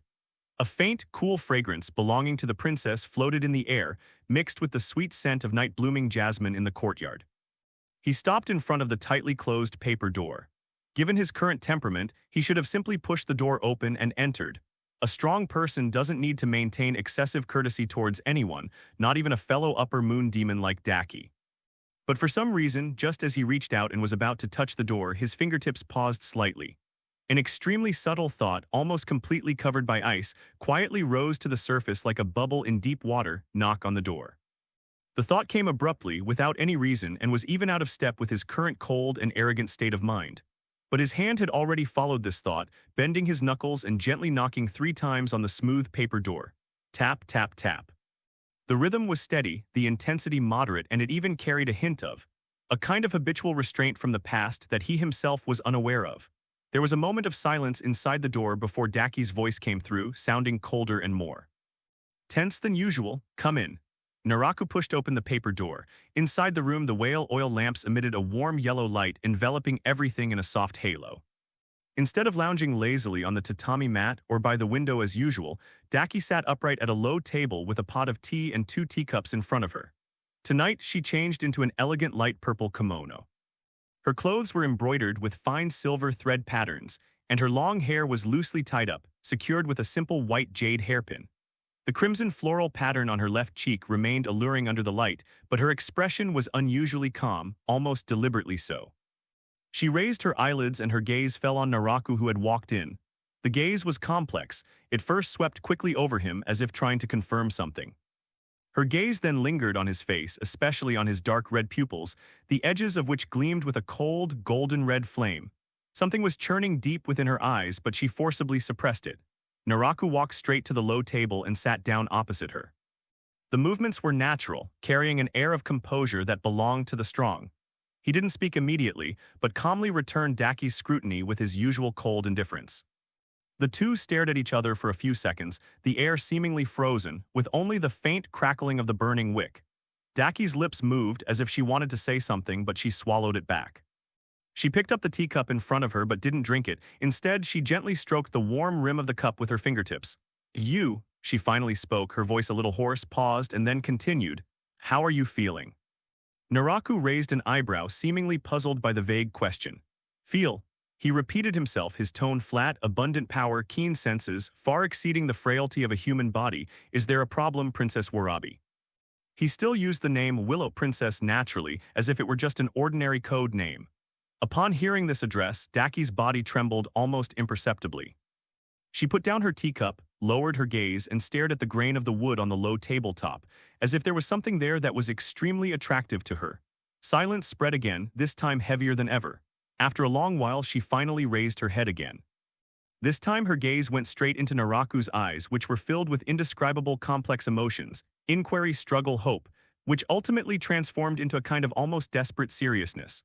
"Naraku," she called his new name, her voice soft yet carrying an unmistakable solemnity, "are you still yourself?" This question is abrupt and even somewhat inexplicable. A genuine hint of doubt flashed in Naraku's eyes, but it was quickly replaced by his usual coldness. He tilted his head slightly, as if pondering a tedious riddle, a faint, mocking smile even playing at the corners of his lips. "If I am not myself, then who am I? Warabiheim, that's an interesting question." His answer was relaxed, even slightly mocking, as if he were laughing at her overthinking. But Daki did not laugh. Her face appeared somewhat pale under the lamplight, and her dark red pupils were fixed on him, not missing any subtle change in his expression. She saw his confusion, his mockery, and his cold, self-assured demeanor, as if his ego had never wavered. The hopes and fears in my heart intertwined to form an even more complex web. He didn't deny it, but he also didn't give her the clear answer she wanted. He acted so naturally, as if the gentle human Tsukuyomi Naraku had never existed, or perhaps he was perfectly encased in this cold outer shell, so much so that even he himself might not have noticed. Finally, the light in her eyes dimmed slightly, and a deep, helpless weariness surfaced in her eyes. She lowered her head slightly, avoiding his gaze, and said in a voice so low it was almost inaudible, "It's nothing." She paused as if needing to gather her strength before continuing, "My brother wants to talk to you about something." "Brother?" Naraku raised an eyebrow, his gaze unconsciously sweeping across the room. Aside from him and Daki, there was no third presence here. Just then, a wisp of extremely faint gray-green smoke, almost blending into the shadows, suddenly emanated from the seemingly ordinary crimson hairpin in Daki's hair. The smoke quickly condensed and took shape, transforming into a hunched, thin figure on the tatami mat beside Daki, covered with ugly scars and stitch-like lines. Jutero. Naraku's gaze sharpened instantly, revealing for the first time the predator's true, assessing, and wary glint. This was the first time he had seen the other half of Upper Moon 6, Daki's brother, so closely in real life. Very strong. This was Naraku's first impression. The aura emanating from Jutero was cold and gloomy, carrying a sense of weight and bloodlust accumulated over hundreds of years. It wasn't an outward display of power, but rather an inward, calm yet deadly surge like a deep pool. Just standing there, it gave off an aura of unshakable power and extreme danger. Naraku quickly made an assessment in his mind. In terms of the refinement and weight of his aura alone, Jutero seemed to far surpass Daki, and even exceeded his current state before activating his golden mark. However, if I activate both Blood Satin Scythe and Golden Pattern Undying Battle Body simultaneously, with the added boost of dual mastery-level Blood Demon Arts, I should be confident in suppressing my opponent. As for the brother and sister joining forces, that will be a truly arduous battle, and the outcome is uncertain. Jutero's dark red eyes, the same color as Daki's, were now quietly watching Naraku. His gaze wasn't filled with complex emotions like Daki's, instead it was more direct and objective. It's like examining a weapon or assessing a potential ally or threat. "You are Naraku." Jutero spoke, his voice hoarse and unpleasant like sandpaper scraping, but his tone was surprisingly calm. "Nice to meet you. Thank you for taking care of my sister." A genuine look of surprise flashed in Naraku's eyes. Care for? When did he ever care for Daki? Does it refer to telling her stories and playing games with her when she was human, or something else? He couldn't understand what Jutero meant by that, nor did he think that those trivial interactions deserved such a solemn thank you from an upper moon demon. He didn't press further, but simply nodded slightly in response. His arrogant personality made him uninterested in exploring such trivial matters. Jutero didn't seem to expect a response and continued in his hoarse voice. "Since Lord Musen has entrusted you to us siblings to familiarize you with the rules, there are some things you need to know." He took a small step forward, his hunched figure casting a distorted shadow under the light. "Among us demons, status is directly linked to strength. The 12 most powerful are collectively known as the 12 demon moons." Jutero spoke calmly, as if stating common sense. 6 of them are lower moons and 6 are upper moons. The upper moons are the 6 strongest demons among us besides Lord Musen. He began to introduce them one by one, his voice flat yet carrying a convincing sense of authority. Kuroshibo, the first upper moon one, was the original swordsman of moon breathing. After becoming a demon, his strength became unfathomable, firmly holding the top position among the upper moons. He is also the strongest demon after Musen. His swordsmanship has reached a state of perfection, far surpassing that of ordinary upper moons. Upper Moon 2 Dama is a madman who serves as the leader of the Elysium cult. His strength is equally terrifying, and his personality. Well, he's a madman. He excels in ice-based blood demon art with extremely strong range and control. Upper Moon 3 Akaza is a battle maniac. His blood demon art destruction kill is a perfect blend of offense and defense, making him one of the top upper moons in close combat. Upper Moon 4 Hantingu possesses bizarre abilities and creates numerous clones, making him difficult to kill completely. Upper Moon 5 Jayako blood demon art is related to the pot. It combines spatial manipulation with poison, making it virtually impossible to defend against. He paused slightly, his dark red eyes fixed on Naraku, and the upper moon 6. Is us brother and sister. His tone remained calm, but Naraku could sense that when the word siblings was mentioned, a fleeting, indescribable tenderness seemed to cross Jutero's ugly face. Lord Musen bestowed upon you his blood, transforming you into a demon. Jutero continued, his gaze sharpening. Given the potential you've shown and the extent to which you absorb blood, you should have been qualified to directly join the ranks of the upper moons. Naraku was intrigued and not surprised. A system rating of A and mastery of blood demon arts were indeed sufficient. But since its establishment hundreds of years ago, there have only been 6 positions of the upper moon. Jutero's voice lowered, and there has never been a vacancy. Lord Musen neither directly assigned you to the lower moon nor immediately bestowed upon you the title of upper moon. This in itself is a special kind of recognition, and also a test, or rather a warning. A warning. Naraku finally spoke, his tone tinged with amusement. Good, Jutero nodded. This means that Lord Musen acknowledges your potential, believes you are qualified to be ranked alongside the upper moons in the future and even, possibly replace one of them. But at the same time, this also places you under the gaze of all demons, especially those demons who crave power and status.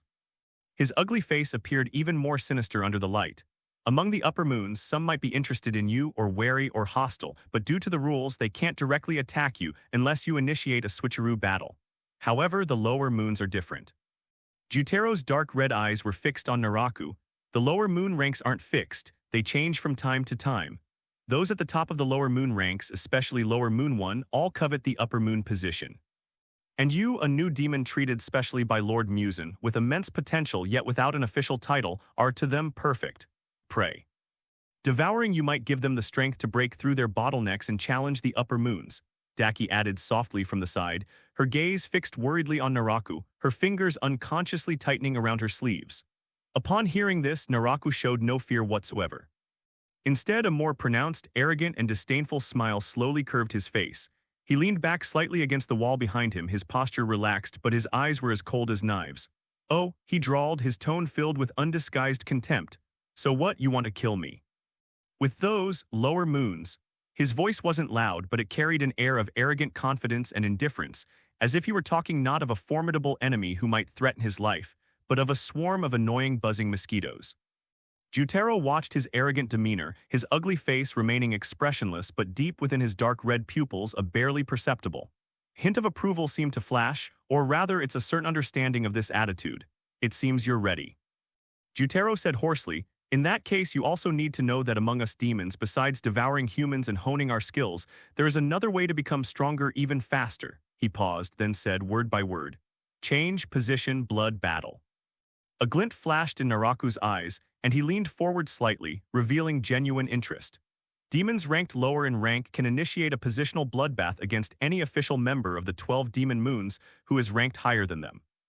Jutero explained, his voice exceptionally clear in the silent room, the battle must take place in the Infinity Castle, witnessed by Nakheim. The victor has the right to choose whether to devour the loser. Devouring a powerful demon, especially one whose blood demon art characteristics align with or complement theirs, often brings a leap in strength, and may even awaken new abilities. His gaze deepened.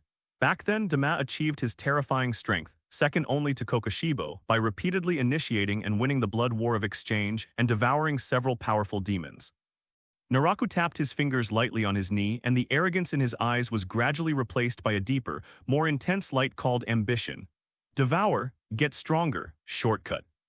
Then, Naraku suddenly spoke, interrupting Jutero's narration, his voice filled with an impatient inquiry. Can I now launch a positional bloodbath against any of the 12 demon moons? After all, I'm not even among the 12.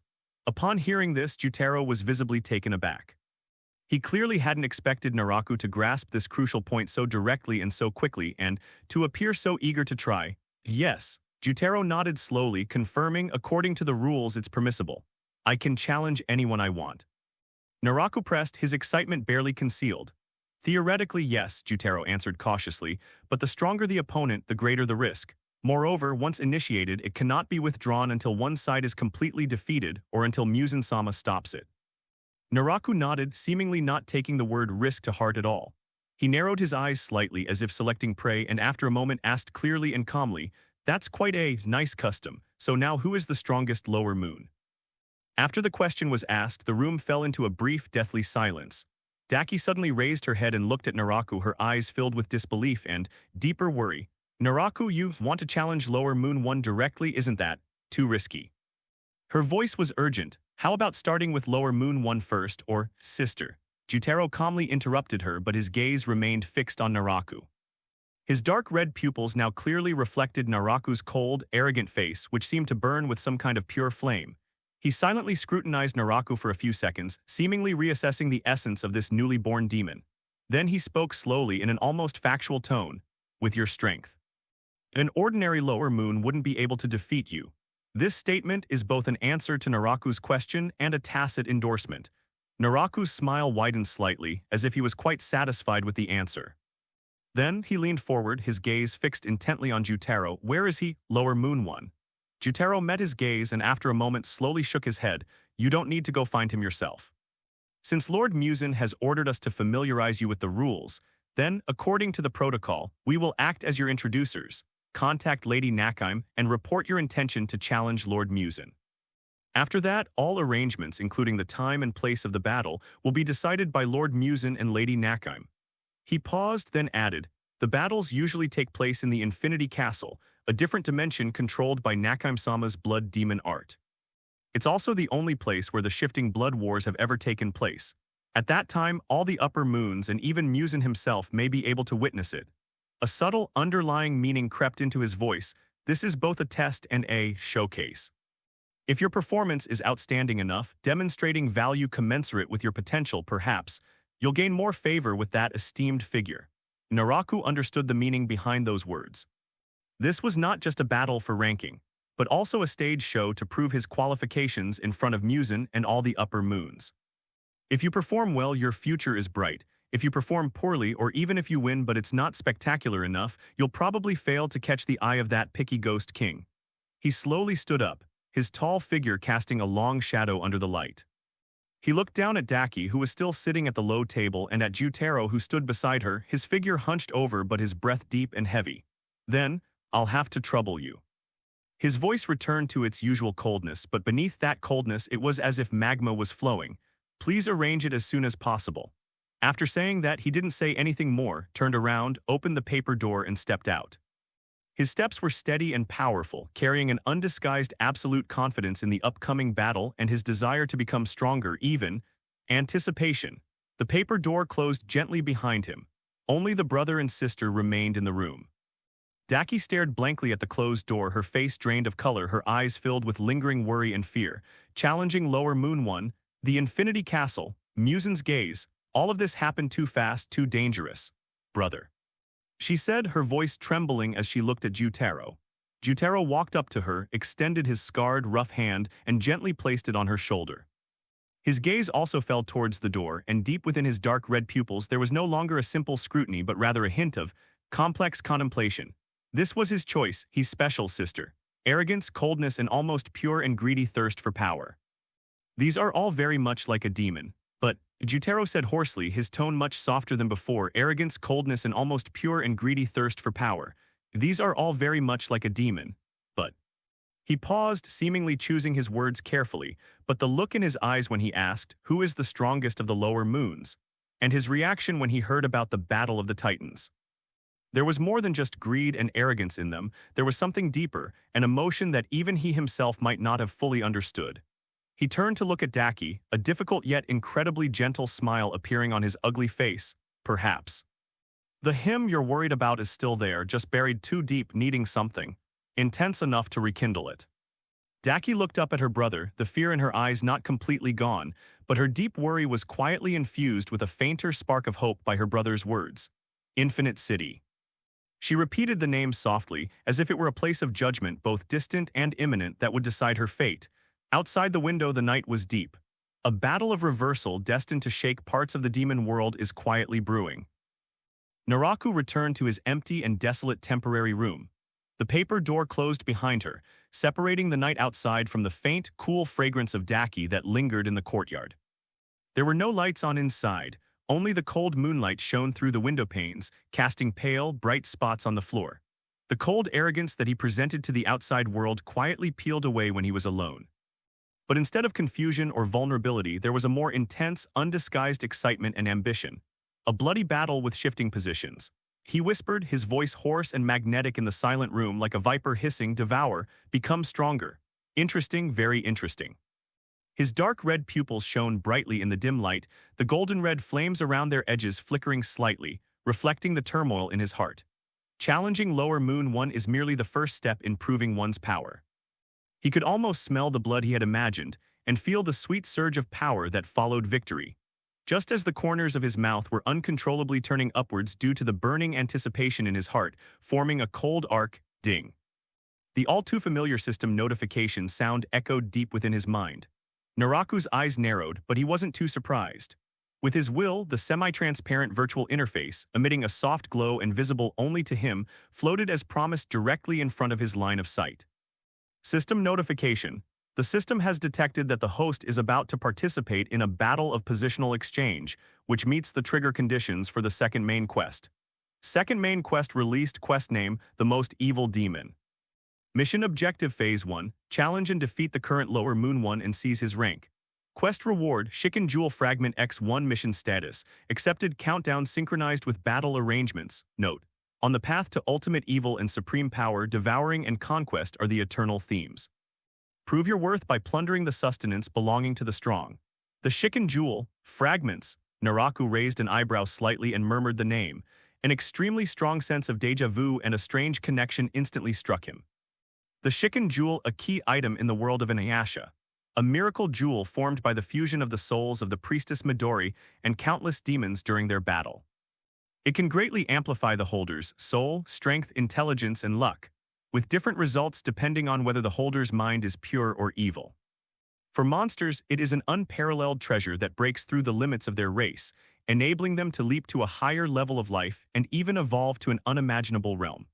As a time traveler, this setting is as clear as if it were engraved in my mind. Almost simultaneously, another name, along with the image of its owner, naturally surfaced in his mind. Naraku, the ultimate villain in the Inuyasha world, formed from the fusion of countless demons and humans' obsessions, meticulous in thought, far-reaching in his plans, constantly pursuing greater power and a more perfect body. Intending to become the perfect demon, a strange sense of destiny like an icicle pierced his burning, excited thoughts, bringing a chill of clarity. Moonlit chant, abyss, abyss. When he first discovered that he had this name and a handsome face that bore a striking resemblance to the villain, he thought it was just a coincidence or a wicked sense of humor.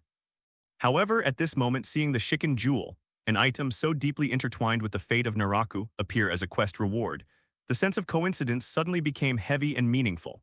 They share an obsessive pursuit of power, are ruthless in their methods, and belong to the dark side. Now even the Chicken Jewel, a key that breaks limits and pursues perfect evolution, has appeared. Perfect evolution. He murmured to himself, his fingertips unconsciously curling up slightly. Naraku from Inuyasha's ultimate goal is to become a perfect demon who is free from all weaknesses and transcends everything. And what about himself? As a demon, although he possesses powerful blood demon art and sunlight resistance, and his altered physique makes him immune to most of Musen's control, leaving the illusion of being controlled, his weakness is the real reason he is currently under Musen's control. Isn't pushing the limits and achieving a more thorough evolution or even transcendence precisely the most primal desire deep within our hearts? Is this system, this task, hinting at something or shaping a predetermined trajectory? He shook his head violently, forcibly suppressing that complex sense of destiny. Whether it was a coincidence or some kind of arrangement, it doesn't matter at this moment. Most importantly, the power of the Chicken Jewel shards is a real and irresistible temptation. The breakthrough it can bring is exactly what he urgently needs right now. His gaze was fixed on the outline of the next stage at the bottom of the task interface, which was grayed out and awaiting activation. What comes after Phase 1? Obviously, challenging and defeating stronger opponents will unlock more. The waning moon is just the beginning. The paths to becoming stronger by devouring demons and becoming stronger by acquiring Chicken Jewel shards are perfectly intertwined under the rules of the switching blood war, weaving a clear, cruel, yet infinitely possible ladder of power. Heh, ha ha ha ha. A low laugh escaped from the depths of his throat, initially carrying a hint of knowing mockery of fate, but quickly swallowed up by pure and intense excitement and ambition. He raised his head, the moonlight illuminating half of his strangely handsome face. where the coldness had been replaced by an almost burning fervor. His lips curled up wildly, forming a huge and unrestrained arc, revealing sharp white teeth, and his eyes blazed with a cold, golden-red flame like lava before a volcanic eruption. Lower Moon One. He spoke softly yet with unwavering determination, addressing both the void and the gradually clarifying image of Naraku within himself, an image that overlapped with yet was distinct from the villainous Inuyasha. His voice was filled with an impatient hunger and an absolute desire for control. He's merely a whetstone for testing my skills, a stepping stone I must take to reach higher ground, and... He paused, his dark red pupils reflecting the faint glow of the system that only he could see, and the alluring reward called Fragment of the Shiken Jewel. The first piece of the puzzle to becoming a perfect being. The night seemed to grow even deeper and more enigmatic because of the silent declaration in his room, a mixture of enlightenment, ambition, and madness. The road has been paved, the puzzle pieces await collection. And he, Tsukuyomi Naraku, will tread upon the corpses and blood of his enemies, piece by piece, to piece together his own perfect evolutionary path, one that transcends the limits of demons. The paper door closed gently, completely shutting out Naraku's undeniably arrogant and confident figure. Inside the room, the warm yellow light seemed to dim slightly after his departure. A trace of his icy yet burning aura lingered in the air, mingling with the cold fragrance of the fallen princess, silently recounting the brief yet information-rich meeting that had just taken place. Daki remained seated at the low table, maintaining her reserved demeanor, but the knuckles of her fingers, clenched tightly on her knees, were slightly white. Only when Naraku's footsteps completely disappeared at the end of the corridor did she seem to unload some kind of burden, her shoulders slumping almost imperceptibly for a moment, before tightening again due to the turbulent emotions in her heart. She raised her head, her gaze shifting to the hunched and composed figure beside her, her dark red eyes filled with undisguised worry and a hint of anxiety. "Brother," her voice was lower than usual, tinged with rare hesitation and unease, "isn't he being too reckless?" Directly challenging Lower Moon One, what if? She bit her lower lip, the alluring pattern on it seeming to dim slightly under the light. If we had taken a safer approach, starting with the Lower Moon's End or Lower Moon Sixth, gradually absorbing power and experience, he could have become stronger more safely and solidly. Why? Why choose the riskiest path? Her question was filled with incomprehension, and even more so with a concern she was unwilling to express. The image of Tsukuyomi Naraku, who used to patiently play games with her and tell her stories, overlapped and diverged from the cold, arrogant Naraku of today, whose eyes burned with a thirst for power, leaving her in utter turmoil. Jutero slowly turned his head, his dark red eyes, which shared the same origin as Daki's but were even more weathered, quietly looking at his sister. His ugly, scarred face was expressionless, but his gaze was sharp and penetrating. "Sister," his hoarse voice rang out calmly, yet with an undeniable certainty, given his current behavior. Directly challenging Lower Moon One is more like something he would do. He paused, as if stating a self-evident fact, his tone devoid of judgment, conveying only objective insight. Even if some essential qualities remain, he is no longer the same person he once was. These words were like a bucket of ice water, suddenly poured over Daki's heart, causing her to shiver involuntarily. She opened her mouth, wanting to retort, wanting to say, his personality has just been amplified. But looking into his brother's all-knowing eyes and recalling Naraku's undisguised contempt, his greed for power, and the flames burning in his eyes when he mentioned the blood war of the swap. All the words stuck in his throat. Yes, that look in their eyes, that posture, that nonchalant way of saying devour, become stronger and challenge. She was completely different from the gentle, reserved, and even somewhat aloof human Tsukuyomi Naraku she once was. The ruthlessness, arrogance, and extreme thirst for power of the demon have been deeply imprinted on this newborn body and soul. The remnants of human consciousness may still be influencing some subtle aspects, but what now dominates this body and drives its actions is undoubtedly the cold and wild nature of the newly born ghost. The light in Daki's eyes trembled violently, eventually turning into a deep, helpless bitterness. She lowered her head, her fingers unconsciously tightening around the sleeves of her gorgeous kimono, her nails almost digging into the fabric, just as her emotions were churning, trying to process this bitter realization buzz. An indescribable, cold, and majestic feeling, as if originating from the deepest part of one's blood, descended without warning. The air in the room suddenly froze, and even the flame of the whale oil lamp seemed to freeze for a moment. It was neither sound nor substance, but a slight touch of supreme will that acted directly on the soul. Daki and Jutero froze almost simultaneously. In an instant, they detached themselves from their respective states, bowing their heads and bowing in the fastest and most respectful posture, facing the void, as if the most devout believers had sensed the gaze of a deity. It's Lord Musen. Moreover, this wasn't a conventional message relayed through Nakheim, but rather something more direct and a private expression of will, usually reserved for extremely important or urgent matters, or to show special concern for a particular individual. Both brother and sister were deeply surprised. They had just submitted Naraku's challenge intentions and related assessments to Nakheim through their own channels. According to the usual procedure, even if the Demon King attaches importance to it, it will take time to approve it and then Nakheim will relay it. How could it be so fast? A direct influx of will. The Demon King values Naraku so much that he couldn't wait to respond personally. After a brief suffocating silence, that cold, majestic will, seemingly devoid of emotion yet harboring within it endless darkness and chaos, resonated clearly within their consciousness. Good. Just 2 words, yet they carried an almost joyful affirmation, as expected of someone who understands the true meaning of evolution. This statement is suggestive, seemingly referring not only to Naraku's courage in challenging lower rank 1, but also alluding to a deeper quality that aligns with Musen's own beliefs. Naraku, you certainly didn't disappoint me.